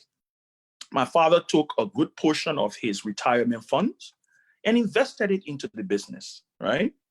So I'll tell you how the whole loan business came in now. Invested it into the business. Things started going well. They got an office, a big warehouse at Bong Mines Bridge. That's where the whole Bong Mines Bridge thing came from. They had this whole big warehouse at Bong Mines Bridge, and the initial capital. So Sanvee Holdings were supposed to get. Sanvee Holdings has secured 50% into this other company, and so they were supposed, because Sanvee Holdings were bringing in the capital to be able to purchase the beer. Right now with PSDI loan, this was the first initial investment from my father's retirement, or portion of his retirement that he decided that he wanted to invest, right? So they went ahead and they purchased the first consignment of the beer. Anybody who was in Liberia at that time saw there were Bavara billboards all over the place. There was huge publicity, because I remember that was one of the advice. It was all on the radio, DJ Blue, everybody was talking about it and stuff like that. It was one of the advice. It was like, you know what? you'll have to do a lot of PR because, you know, Liberian people, they will buy the beer, but they want to, you know, Liberian men, like, hey, club beer and Heineken business, and then Shintao, to be honest with you. So they said, you got to do a lot of publicity. So they went ahead and did a lot of publicity. Mind you, all of this, I was not involved in the day-to-day affairs of this thing. Like I said, I was in politics and stuff like that. When the first consignment was depleted, obviously it went well. In fact, they sold it at different wholesales with the first consignment. They decided that they were going to increase the volume. Instead of ordering one container, the second container they were going to order, they were actually going to do 2 shipments at that point in time.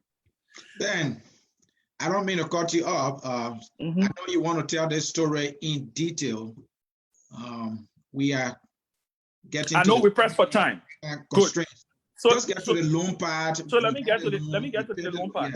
Yeah. So they ordered the 2 containers. The containers coming into the country, the arrangement was supposed to be Sanvee Holdings pay for the merchandise. The other 50% of the company will clear the container from the port. The guy approaches my father and my brothers and tell them that he's had some issues with his bank. The bank he was supposed to secure his money from to get the money to clear the container from the port. There were some issues. Nobody knew what the issue was. Mind you, investments already made. The ship is docking in a week. The ship arrives. The 2 containers of beer is stuck at the port, collecting late charges, whatever, demurrage, all the terms that they got is collecting it.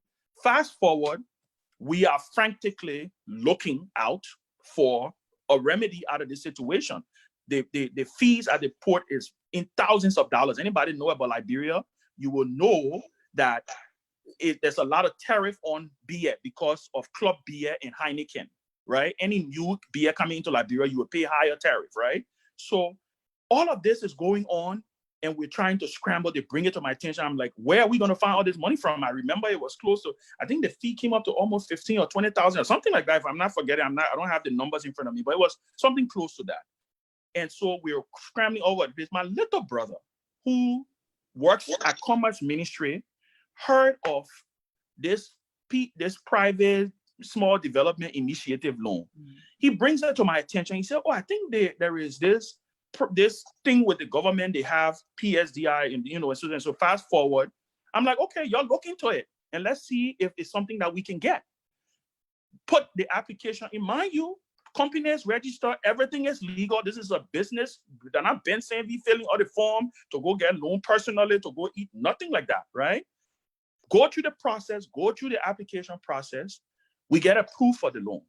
To be able to get the statement on the document says they were approving the loan for clearing, you know, for business operations and stuff like that. So they decided, when they brought that thing to my attention, I remember fairly when he brought it to my attention, he said, well, we were just trying to get the 20-something thousand out of there or something like that. And I said, no, why don't you, if you can get a little more, why don't you get a little more, right? Apply for a little more to be able to do massive publicity, because you got to put in place a plan to be able to sell 2 containers of beer, and at least so Dad can get his returns out of the thing, and then you can decide whether he wants to continue business with this guy or not.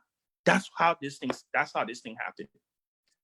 They went ahead, the loan was approved, everything went through the bank. It's not like somebody went and got cash. I never wrote a check. I never did anything like that. The only reason Ben Sanvee, this thing is an issue or became an issue, it was because it was an election year. So as a result of the PSDI thing, I think there was this thing that happened where the funnel that people who were managing the loan at Ministry of Finance started giving the loans to like friends or something like that. I think there was something that came up. And so President Sirleaf decided that she was going to initiate an investigation into the process. Fast forward, the beer comes in, we clear the beer. The beer doesn't sell as it anticipated that it was going to sell. In fact, we ended up, I remember for sure, Sanvee Holding actually getting a loss because we had to get rid of the inventory, right? at pretty much without any profit because the beer wasn't selling as it was, because there was stiff competition from Heineken and from Shintao, right? So the first couple of payments were made, and then the company defaulted on the loan. At that point in time, we're in the heat of elections. I have no idea what's going on. My brother, they're running this thing. They're figuring it out until I get a call one morning from an auditor.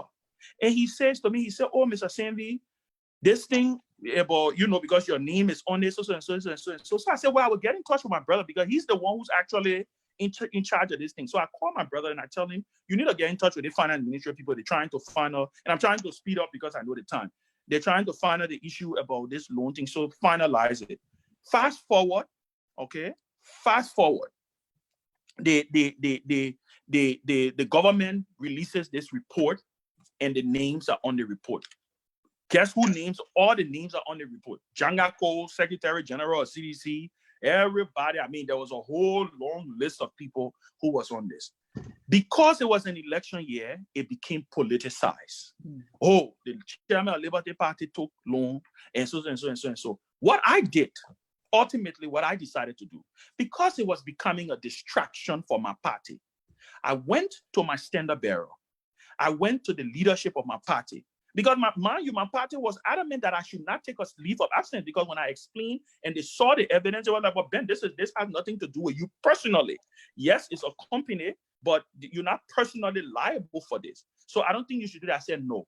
I know how politics is, so I will take a leave of absence to go and see how we can settle this issue, quiet it down, whether it's making arrangement with the banks, to try to put it back on track, which is what I did. I remember even when I took a leave of absence, we're able to pay significant amount on the loan. Is the loan totally paid off? No, it's not.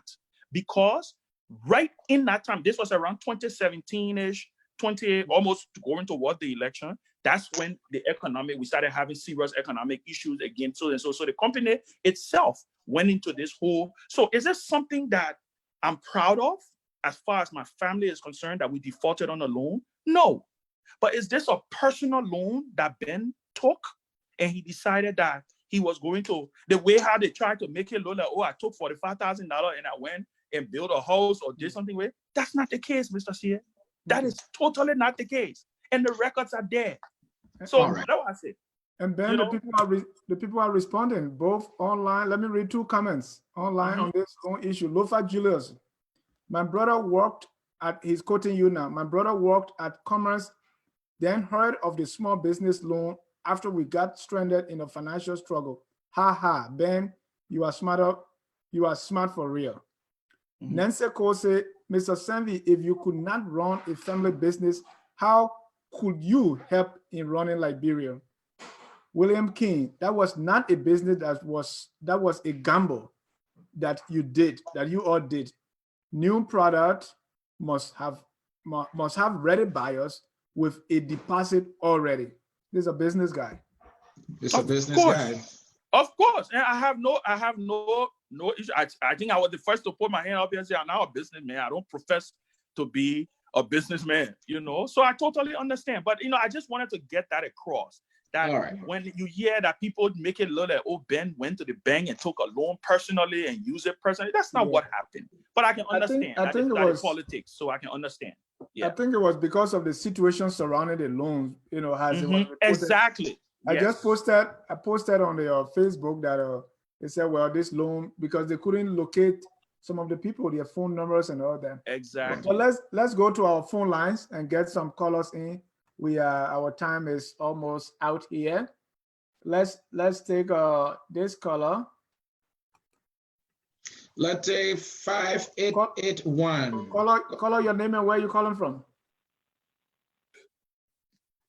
Thank you. Good afternoon there. My name is Steve, and I am commonly known on Facebook as Moses. Moses, please speak a little louder. Welcome to Focus on Liberia. Your question or comment? Thank you so much. I'd like to start off by saying thanks to you guys for the program. I've been following here, and I'd like to say thanks to your studio guest tonight, Mr. Sanvee out there. Thank you so much for the information and for some of the clarity you provided on some concerns, some issues I have two questions for you. The first one is in regards to the COP, considering you've stated that you are a part of the COP. And so my first question for the COP would be, what do you think are some of the challenges of the COP, and how can you, with your experiences, having worked in government with different youth groups or representing youth at a very early stage that you stated, how can you bring your expertise to help move the COP forward? My second and last question is in regards to something you said earlier, especially when people started to question the fact that you did not get the position you wanted or you needed. That's what prompted your leaving from this present government. My question is, and then you alluded that there were offers to you, but the offers that were given to you, you could not have been effective in those places. So that was part of the contribution that prompted your leave. Had you gotten a position that you could have been effective, would you have stayed with this government? Thank you so much, and I look forward to your answers. Thank you. And Ben, please write that down. Let's take our two more callers. We have another caller on the line. Caller, your name and where you calling from? I believe I'm the one. My name is Jerry Collet. I'm calling from Upper Darby, Pennsylvania. Jerry, welcome to Focus on Liberia. Your question or comment? Thank you very much. And I want to thank Mr. Sanvee for his input tonight.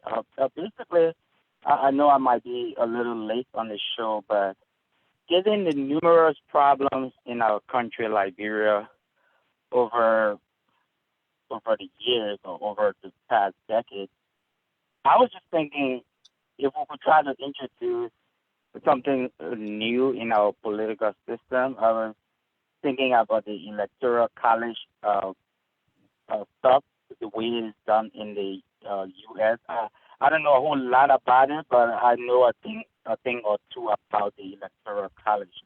Usually in the electoral college, there are two elections. One is held in November, where the voters will go and vote for electors. And then the electors will be the one to vote for the president and vice president in the December election. So it's two phases of the election. Ben, understand the electoral college. I was thinking, I was thinking in the case of Liberia, if that were to be introduced, where each county, based on the size and population of the county, we allot certain number of electors. You know, Lofa, as big as it is, Nimba will have higher number of electors. And then the electors will in turn be the ones to vote for the president. And there will be requirements. There will be some requirements for who an elector should be. Maybe you could say anybody of a reasonable man standard, maybe an educator, a religious person, maybe some of our chiefs and elders. The reason behind this idea, say that again? No, I say I got where you're going. We'll give Ben a chance to respond to your idea. Okay. All right. Thank you so much for joining. Let's take our last call. Hey, Ben. Yeah. Hey, Ben, William King here. Just want to say thanks for coming for the interview. Thanks for sharing your experience. And I think you have a great future ahead in the politics. And, we all make mistakes. We learn, we live, and we grow. That's what life is. One of the things I want to say is that for Liberia, like in the U.S., sometimes entrepreneurs and people trying things, we make mistakes, especially with that whole, sometimes you get into a certain business. Of course, for us, because resources are so constrained, it is a challenge.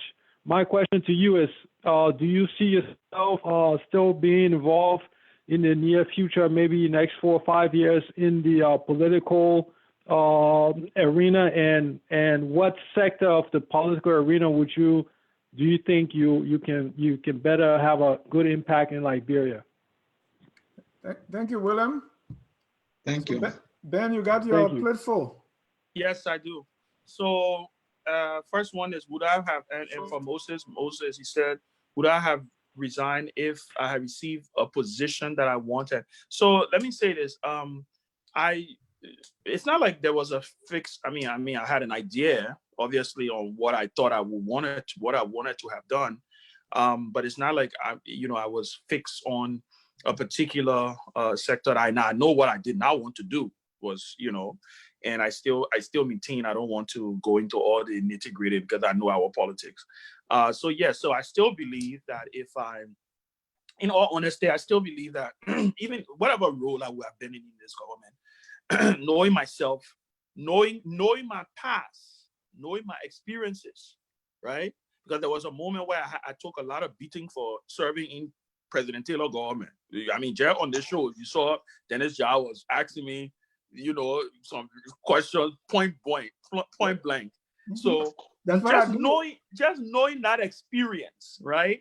I would not listen. I'm not dumb. I'm not stupid. I'm very, very strategic, and I know what my mind is, and I'm set on what I want to achieve in my life. I'm not going to put myself in a position where tomorrow I cannot be able to explain or to be able to hold. I don't have anything to hide. I don't. That's why I took my time to even explain the situation about the loan today on this program. I think it's important that I do that because you know what? When you put yourself in the public, your life is an open book. Your life is an open book. So I do appreciate that. So to answer that question, yes, I believe that my values and my morals would have led me to do what I believe was right.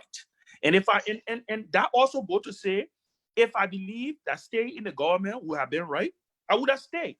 There's nothing wrong with that. There's still some good people in this government. I just didn't think that at this point, it served me well. And I just don't think that the country is going in the right direction under this leadership. On the issue of the Electoral College, we're already trying to figure out how to deal with the current situation we have. Just from the legislature alone, for us to institute. So who are going to be the Electoral College? Who are going to be the people who are going to elect into that college? So I don't think we're ready for that yet. I don't think everything that is American we should try to bring into our situation, into our system. I mean, we already have a copycat of the American Constitution. And I think I remember Mr. Jones mentioning it one time. I agree with him 100%, that we took the people thing and we didn't even understand some of the institutions that are in place here for checks and balances, and we took the people constitution and threw it into Liberia and expecting that we will be able to thrive with it. So I think the issue of Electoral College right now, I think Liberia need it right now. We can figure out a way. We need to figure out a way in perfecting the current system that we have and making it work for us. On the issue of what role I'm going to play, obviously, speaking up, I'm still going to be involved politically in Liberia. I am still involved. I'm still a member of the Liberty Party. In fact, I'm the secretary of the National Executive Council of the Liberty Party because I'm the immediate past chairman. That role is available. Still going to be involved. We're going to figure out. I'm going to be very active in 2020. I'm going to be, making sure that we get, and that means being physically on the ground, making sure that we get some good senators elected. And then I'm also going to be very active in 2023. I don't know what I'm going to do in 2023. I don't know what role I'm going to be playing yet. I haven't made up my mind yet. I have to talk to my wife. We have to decide because it's always a family thing. Family has to play a role in it. So but to answer the question is yes, I will be actively involved. Yes. Yeah. Then the question from was about the COP, the challenges. Oh, the challenges. And I think I said it before. I think we need to find and I'm trying to see how I word it, because it's almost like we need to look. There's only so long we can. There's only so long we can there's certain things that we need to do. I definitely know.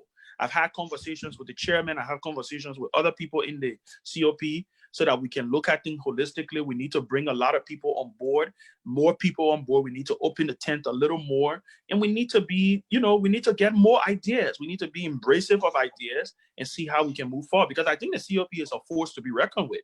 I think everybody needs to understand that the COP is a force to be reckoned with, and the COP has done something in Liberia that many people thought was not possible, and that is having two successive peaceful protests, right? One that was provoked, the last one, which was ultimately provoked by the government firing tear gas and water cannons. Ben, let me come to the COP, and I'll be specific. How you sending answer for the question with the COP? Because this is ready. I'm getting ready for you. I'm getting tougher. So Henry Costa is a young man I have come to admire for his bravery, and he's a good communicator. I like that about him. He's ready to talk. Whatever he feels, he talks about it in a fashion that can be convincing. My problems with him, the tactics, the tone sometimes, I don't know, diplomatic, the tone sometimes, I feel that actually his rhetoric becomes so toxic. And I think it's dangerous for our democracy. So what I also believe is that there's a possibility he can become elected. I will announce here that I am a critic of the government. I don't hide it. And looking at the fact that President Weah can be elected, I feel that anybody can be elected. I mean, as things going on, this man entered the country, a lot of people coming. It is possible. It may not be, but it is possible. So are you guys who talk to him, tell him these things that, look, my man, there's a better way to communicate than what you're doing, because I feel that he insults people openly, but yet people come to him and feel that working for him. Is he going to continue on that path? So this is what I would say, and I'll be very honest with you. Yes, Costa, Henry and I have numerous conversations on different issues, style, substance, the way, delivery, all of that. But let me say this. Everybody has a unique way of delivering their messages. Everybody has a unique way of communicating the messages. And the truth of the matter is, the present situation in Liberia is what has given rise to that. The resonance, the way the people are resonating with Costa and the way he delivered his message is based on the current situation that we have in our country. Now, Costa himself will tell you, he would be the first to tell you that he's a work in progress. He's growing. He's made it, he said it several times, right? And Costa is well capable of making the transitions and making the progress that, and I see it in him. I know that the man that he was 1 year ago is not the man that he is today, right? I know that. So I see it progressing, and we are colleagues. We're all young people. Same thing with me. There's some things that I know that I have to work on. So it's the same thing. But I will tell you though, is that I know he loves his country. That I know. He loves his country, and I'm not saying that you're questioning that because, like you said, you know that he means well for his country. But I know he loves his country, and I also know that sometimes a lot of that frustration comes out because of what is purported to be the weight that is on his shoulders. Now, a lot of the pressure, a lot of the weight that Costa is carrying, or the COP is carrying, like I said, should be on some of our national leaders, should be on some of our opposition leaders, should be on some of our opinion leaders. Where is I think it's just a recent you see the Interreligious Council getting actively involved. But remember the days of Michael Francis. Remember the days of Bishop Kula. Remember the days of Sheikh Kafuma Kone. Remember the days of those men, those moral conscience of our society. You remember those days, Mr. C.A. You were in Liberia during the Taylor years. You remember when Bishop Michael Francis opened his mouth, he was called the moral conscience of our country. True. There were other young voices in Liberia, by the way. But guess what? There was not a void for those voices to fill. Because you know what? Bishop Francis and those men, Bishop, I can name them. They were the ones that we went to seek counsel.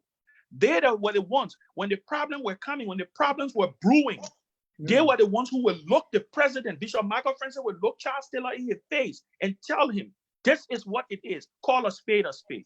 Is that what we see today? That's not what we see today. Who you see telling George Weah, call a spade is Henry Costa. Who you see doing it is the COP. So I want to turn it around. That at the end of the day, Costa is a young man. Costa is 37 years old. He's a work in progress. He is going to evolve. he is going to make progress. I think sometimes our expectations of him are unrealistic because at the end of the day, he has there's this huge expectation on him to be able to be this person that he's not. And this is not to make excuses for him for the wrong or for the things that he has done. He's well fitted to defend himself. But what I'm saying is, let's have a larger conversation of the void that is available in our country that has given resonance to Costa, to the COP, and to all of us. I don't think this is a job that we want. We didn't wake up in the morning to say we want to be advocates. I didn't wake up the other morning and say, you know what, I gotta be talking. No, you got but if you find yourself in that situation, you embrace it and you run with it. So the COP is going to be fine. Costa is going to be fine. He's going to make progress and he's going to continue to get better as we move forward. And voices like yourself, engage him, engage us. You can be able to call him out. And I think I said to him, you can get him for us. We will like to interview him. You can help to get him for us. I would talk to him. I would let him know. And I think he would, I'm sure he would love to do that. Definitely, I believe so. So Ben, some of these issues, those are issues that Mr. Costa had brought upon himself, that sometimes people raise the question of credibility.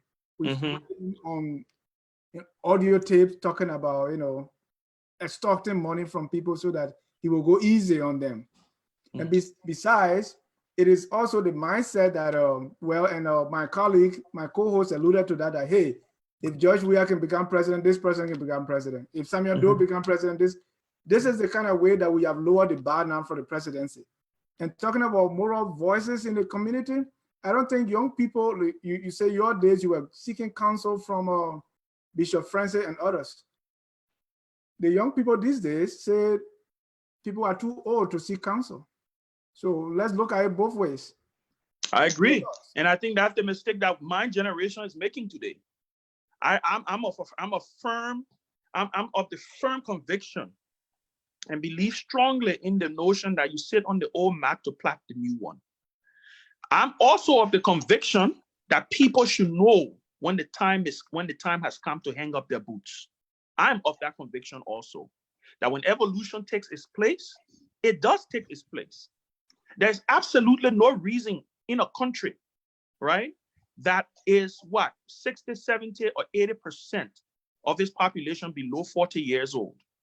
And you tell me that we cannot shape our own future or our own destiny. No.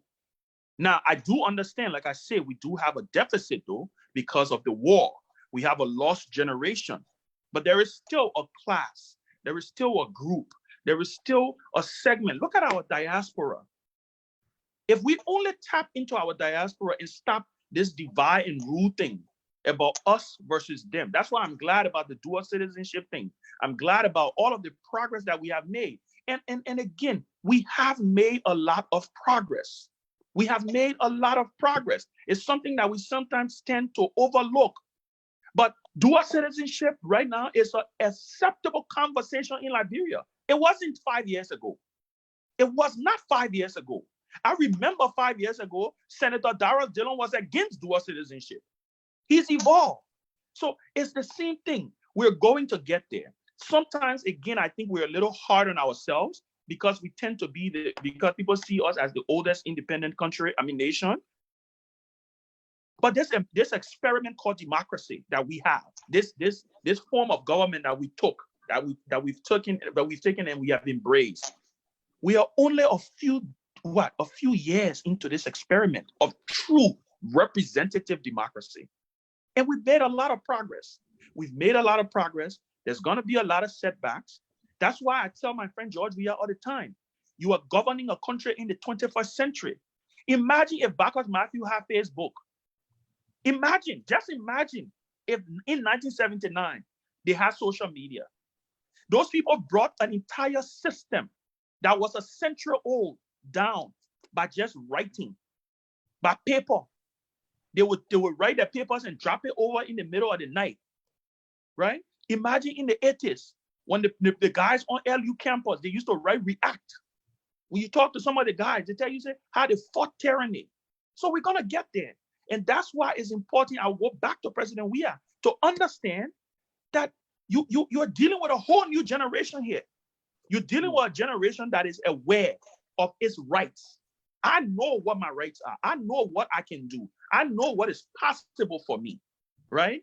You're dealing with a generation that you're dealing with the Mark Zuckerberg generation, a young man who had an idea and decided that he was going to live and push that idea, and he's one of the richest men in the world. The only difference between Mark Zuckerberg and the technology student in Liberia is that Mark Zuckerberg lives in a country that opportunities are abound, and that his ideas can be invested in and not the kid in Liberia. That's the Liberia we should be fighting for.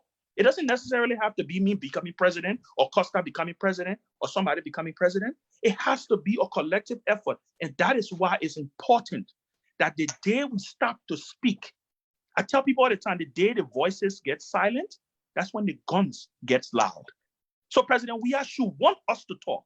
He should want us to vent. He should encourage the conversation. It doesn't necessarily have to be a street protest. Have a conversation with your people. Have a realistic conversation with your people, and don't speak to them in a condescending way. Because if you do that, they will stand up and they will try to show you that they, in their constitution, they say they have the power. All power is inherent in the people. And Ben, we here at Focus on Liberia also want you to talk, and we want Mr. Costa to come here and talk. Mr. C, I think Ben is a big politician. Ben is a big politician. He grew in this thing, so I'm not surprised. Again, folks, in cyberspace, there has been an exclusive interview with Mr. Ben Sanvee. Ben has been answering all the tough questions, sharing with us his experiences and how he sees it. And we are so thankful to him. Ben, we are at the close of our broadcast. What would be your closing statement? And in your closing statement, I want you to use the time and speak to people who are in despair. I don't see hope in Liberia anymore. Please go ahead and close. Thank you, and thank you for the opportunity. And I told you, and this has been an amazing experience. It's lived up to everything that I thought it was going to be. By the way, I used to sit and watch. So I want to say I'm looking forward to coming back, maybe in a different setting with the other guys. You know, okay, to be a part of the boxing ring, because I know sometimes it gets really tough. My Uncle Sam Jackson and all of them, you know, these are all people who I have high degree of respect for. So I just want to thank you guys personally, first of all, for what you do, because a lot of people don't take, look, this is not an easy thing.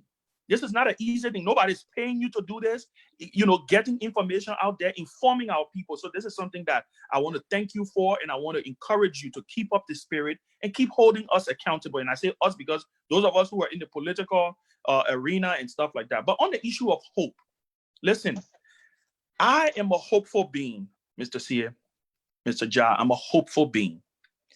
It was hope that led me to ultimately take the decision to go back to Liberia after I graduated from college. I could have stayed here. I could have gotten a job in corporate America or whatever, do different things and figure out and be like, you know what, at the end of the day, it is what it is.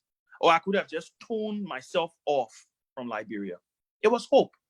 It was hope that gave me the courage to ultimately take the decision that I took to run for the Senate. To say, you know what? When I saw young people say, I see Ben in me. And I said to people, you know, talking about jobs, people don't even want to believe the offers that I received when I was running for the Senate to drop out of the Senate. Just drop out of the Senate race. Tell us those offers, and Ben. we're not gonna go in there. So Ben, please, I want to beg your indulgence. There is one of our viewers who is here crying. Okay. To ask you a question, and sure, no problem.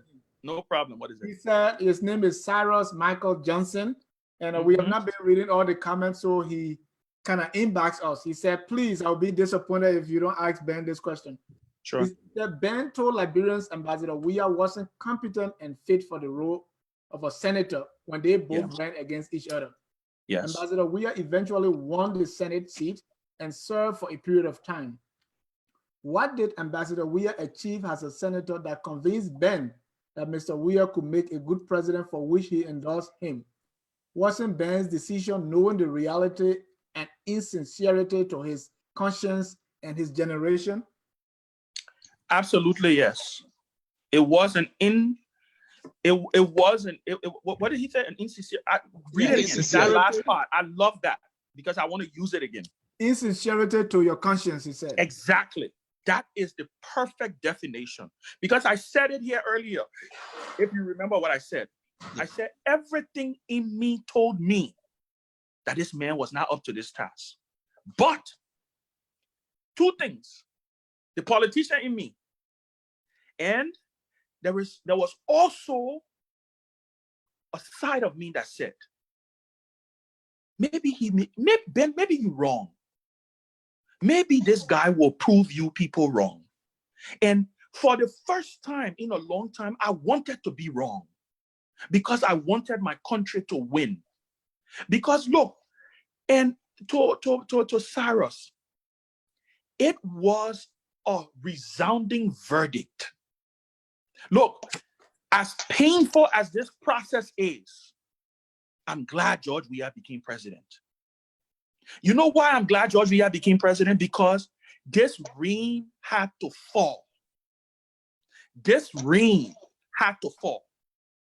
The people, the average man in Gibraltar, the average man in Nukutan, the ones who we campaigned 2 years. 2 years, Mr. C.A. I woke up every morning in Liberia, did nothing with my life for 2 years. We campaigned for the Liberty Party. There were options available, but the Liberian people made a choice, and they left us with two. And like I said, in hindsight, I should have given Joe Boyka the opportunity to speak to me. This is not a guarantee that I would have supported him. This is not a guarantee. And I'm being honest, I'm not trying to be sycophantic or cowardly here to say, oh, maybe if I had not supported we are going to support, because I personally believe that my country needed a break. I believe that the trees of democracy needed to be watered by this transition of power. Now, my first choice was never Mr. Weah. He was not my first, he was not my second, he was not my third. But you know what? That's why I say I regret it. I regret it, and it was an insincerity to my conscience. I agree with him 100%. Because at the end of the day, I should have listened. And you know what? Maybe I was going to be neutral. But that also is not me. I'm one of those people who, I got to take a decision. I got to take a decision because I'm a leader. And part of being a leader, are you taking a jab at Mr. Ellis Cummings, who didn't endorse anybody? Oh no, but my boss man himself didn't. My boss man Bronstein did not. So I'm not taking a jab at. I disagree with Councillor Bronstein for not taking a decision. Mm-hmm. That was part of my issue that I had. I disagree with him. I disagree with Mr. Cummings. I disagree. Look, as a leader, you got to take a decision and own up to it. And that's what I'm doing now. Yeah. I've owned up to it. I've put my hand in the air and said, you know what? I screwed up. This guy was he's everything that I believed that he was going to be, that I went against. So at the end of the day, Mr. Weah, look, I know the president, and I have given up on the fact that the president has the capacity to lead Liberia. We just got to stick it through now and figure out and hope and pray that this car doesn't fall off the cliff. Because when I see the apologies of the president, when I see what they're saying, when I see what they determine and they describe as progress, it even makes me more afraid for my country. When I see them celebrating IMF program as a progress, that's when I know Liberia is in trouble. When I see them celebrating 1 mile road, when the president gets up and don't do his work and jumping to go dedicate, then I know my country in progress. But that's where we are. So I agree with Cyrus. It was an insecurity or insincerity to my conscience. I agree with it, and that's why I'm own up to it. And that's why I've committed to say we have to correct this wrong. And whatever way we can hold Mr. Weah accountable, we'll hold him accountable. Let's go to your parting comment so you can conclude on that. Hope. And like I said, the issue of hope, Mr. C.A., so such a powerful thing. Hope in itself is so powerful that it wakes you up in the morning. Obviously, God, and then hope. Because they say once you have life, you have hope. But like you said, for the first time in a long time in our country, even during the war, man, even during the war, People had hope the war was going to end. People had hope that the war was going to end. But go to Liberia today. If you call anybody serious or who understands what's going on in Liberia, Mr. C or Mr. Jar, the first thing they will tell you, we just here. We just here. We know what's going to happen in the next hour. So, how do you inspire such a situation?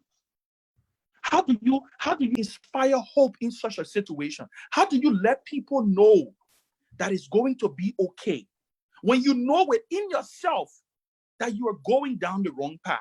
Because that's where Liberia is. It's like we're going down a deep black hole with no end.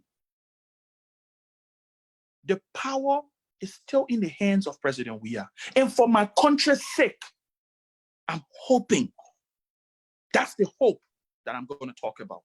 I'm hoping that he wakes up.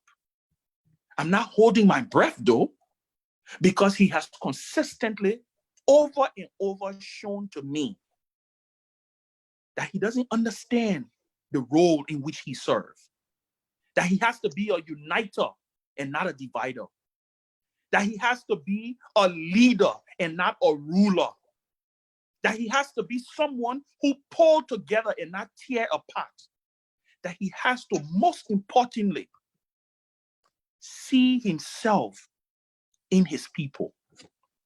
For me, I hope, and I want to say to the Liberian people, that as bad as things are, don't give up hope. Because you know what? Liberia is going to be okay. Liberia is going to be okay because of you, the people. You who wake up, Mr. Sie, Liberians are the most resilient people that I've seen in my life. Can you imagine waking up in the morning and not understanding where your next meal is going to come from? And you still wake up with a smile on your face? Liberia is going to be okay. The question is, how long are we going to travel on this road? And for me, I just hope that it's not too long. That very, very soon, we will see light at the end of the tunnel. Thank you. That was the voice of our guest, Mr. Ben Sanvee. I think he nailed it. He did what he came here to do. We want to say thank you for honoring our invitation. Now that we have heard from you, we will bring you back sometime soon in one of our debate Friday. Friday is when we always have a debate, and we'll bring you here to see if we can throw some blows with others. Sometimes it's easier when you throw in the blows alone. And I know. it gets tougher when somebody— especially against Alex Jones. Yeah, Alex Jones. And so, folks, we want to thank you for being part of our broadcast today. We appreciate your comments. We appreciate you calling in. Again, this is Focus on Liberia. I'm your humble host, Anthony Sie, co-hosting today with well-runner Dennis Jar, the veteran in the business. I'm still in training, but I'm trying to hold my side yet strong. Dennis. Well, thank you again, Mr. Sanvee, for being here. I mean, we're so happy to have you that we don't want you to go, but promise us you're going to come back. Let me just thank Dr. Kula. Dr. Kula made this happen. I want to publicly say to him, because I reached out to him and told him that I needed to get in touch with you guys, and he said, oh, they've been talking about you also, so it would be a good thing for us to make the connection. So I want to publicly thank Dr. Kula. He's a patriot. He's somebody who I respect a whole lot. We don't agree on everything sometimes. He blasts me sometimes, but he's always there to keep me in line and do the thing. So I just want to thank Dr. Kula for making this happen. Thank you. That's true. Dr. Kula made it possible. I want to also thank you, Dr. Kula. He's a regular on this program, and we're so happy to have you. So for the rest of the week, on Fridays, we have our debate Friday. On Saturday, we have our business economic forum.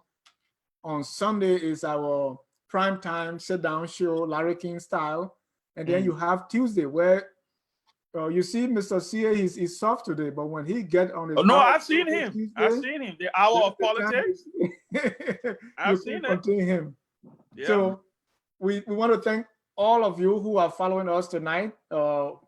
Continue to support us. If you don't get the show right now, check us out on YouTube and watch the show. You know, Liberia is a country that we all love. I have so much hope in Liberia, and I enjoy doing this. I enjoy talking to people and doing something because we have to present another image of our country.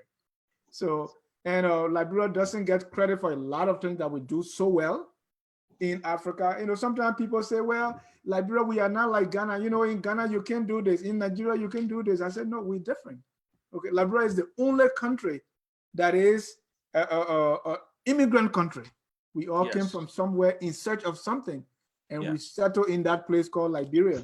So there is nobody like us. Why do you think we have we have names like Adikibi Liberians? We have names like, I mean, you can go and name them. We are people from all over the world converge in a little place called Liberia.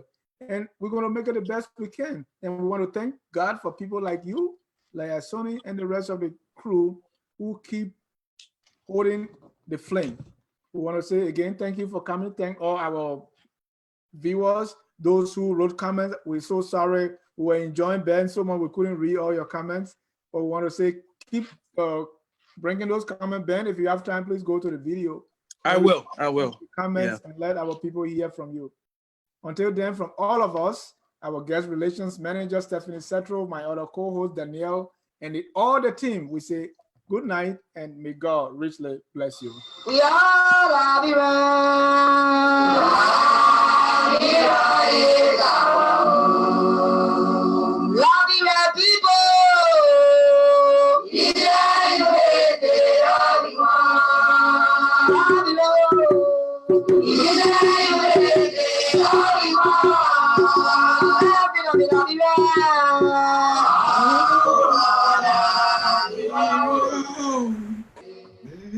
And that's how we're going to end it tonight.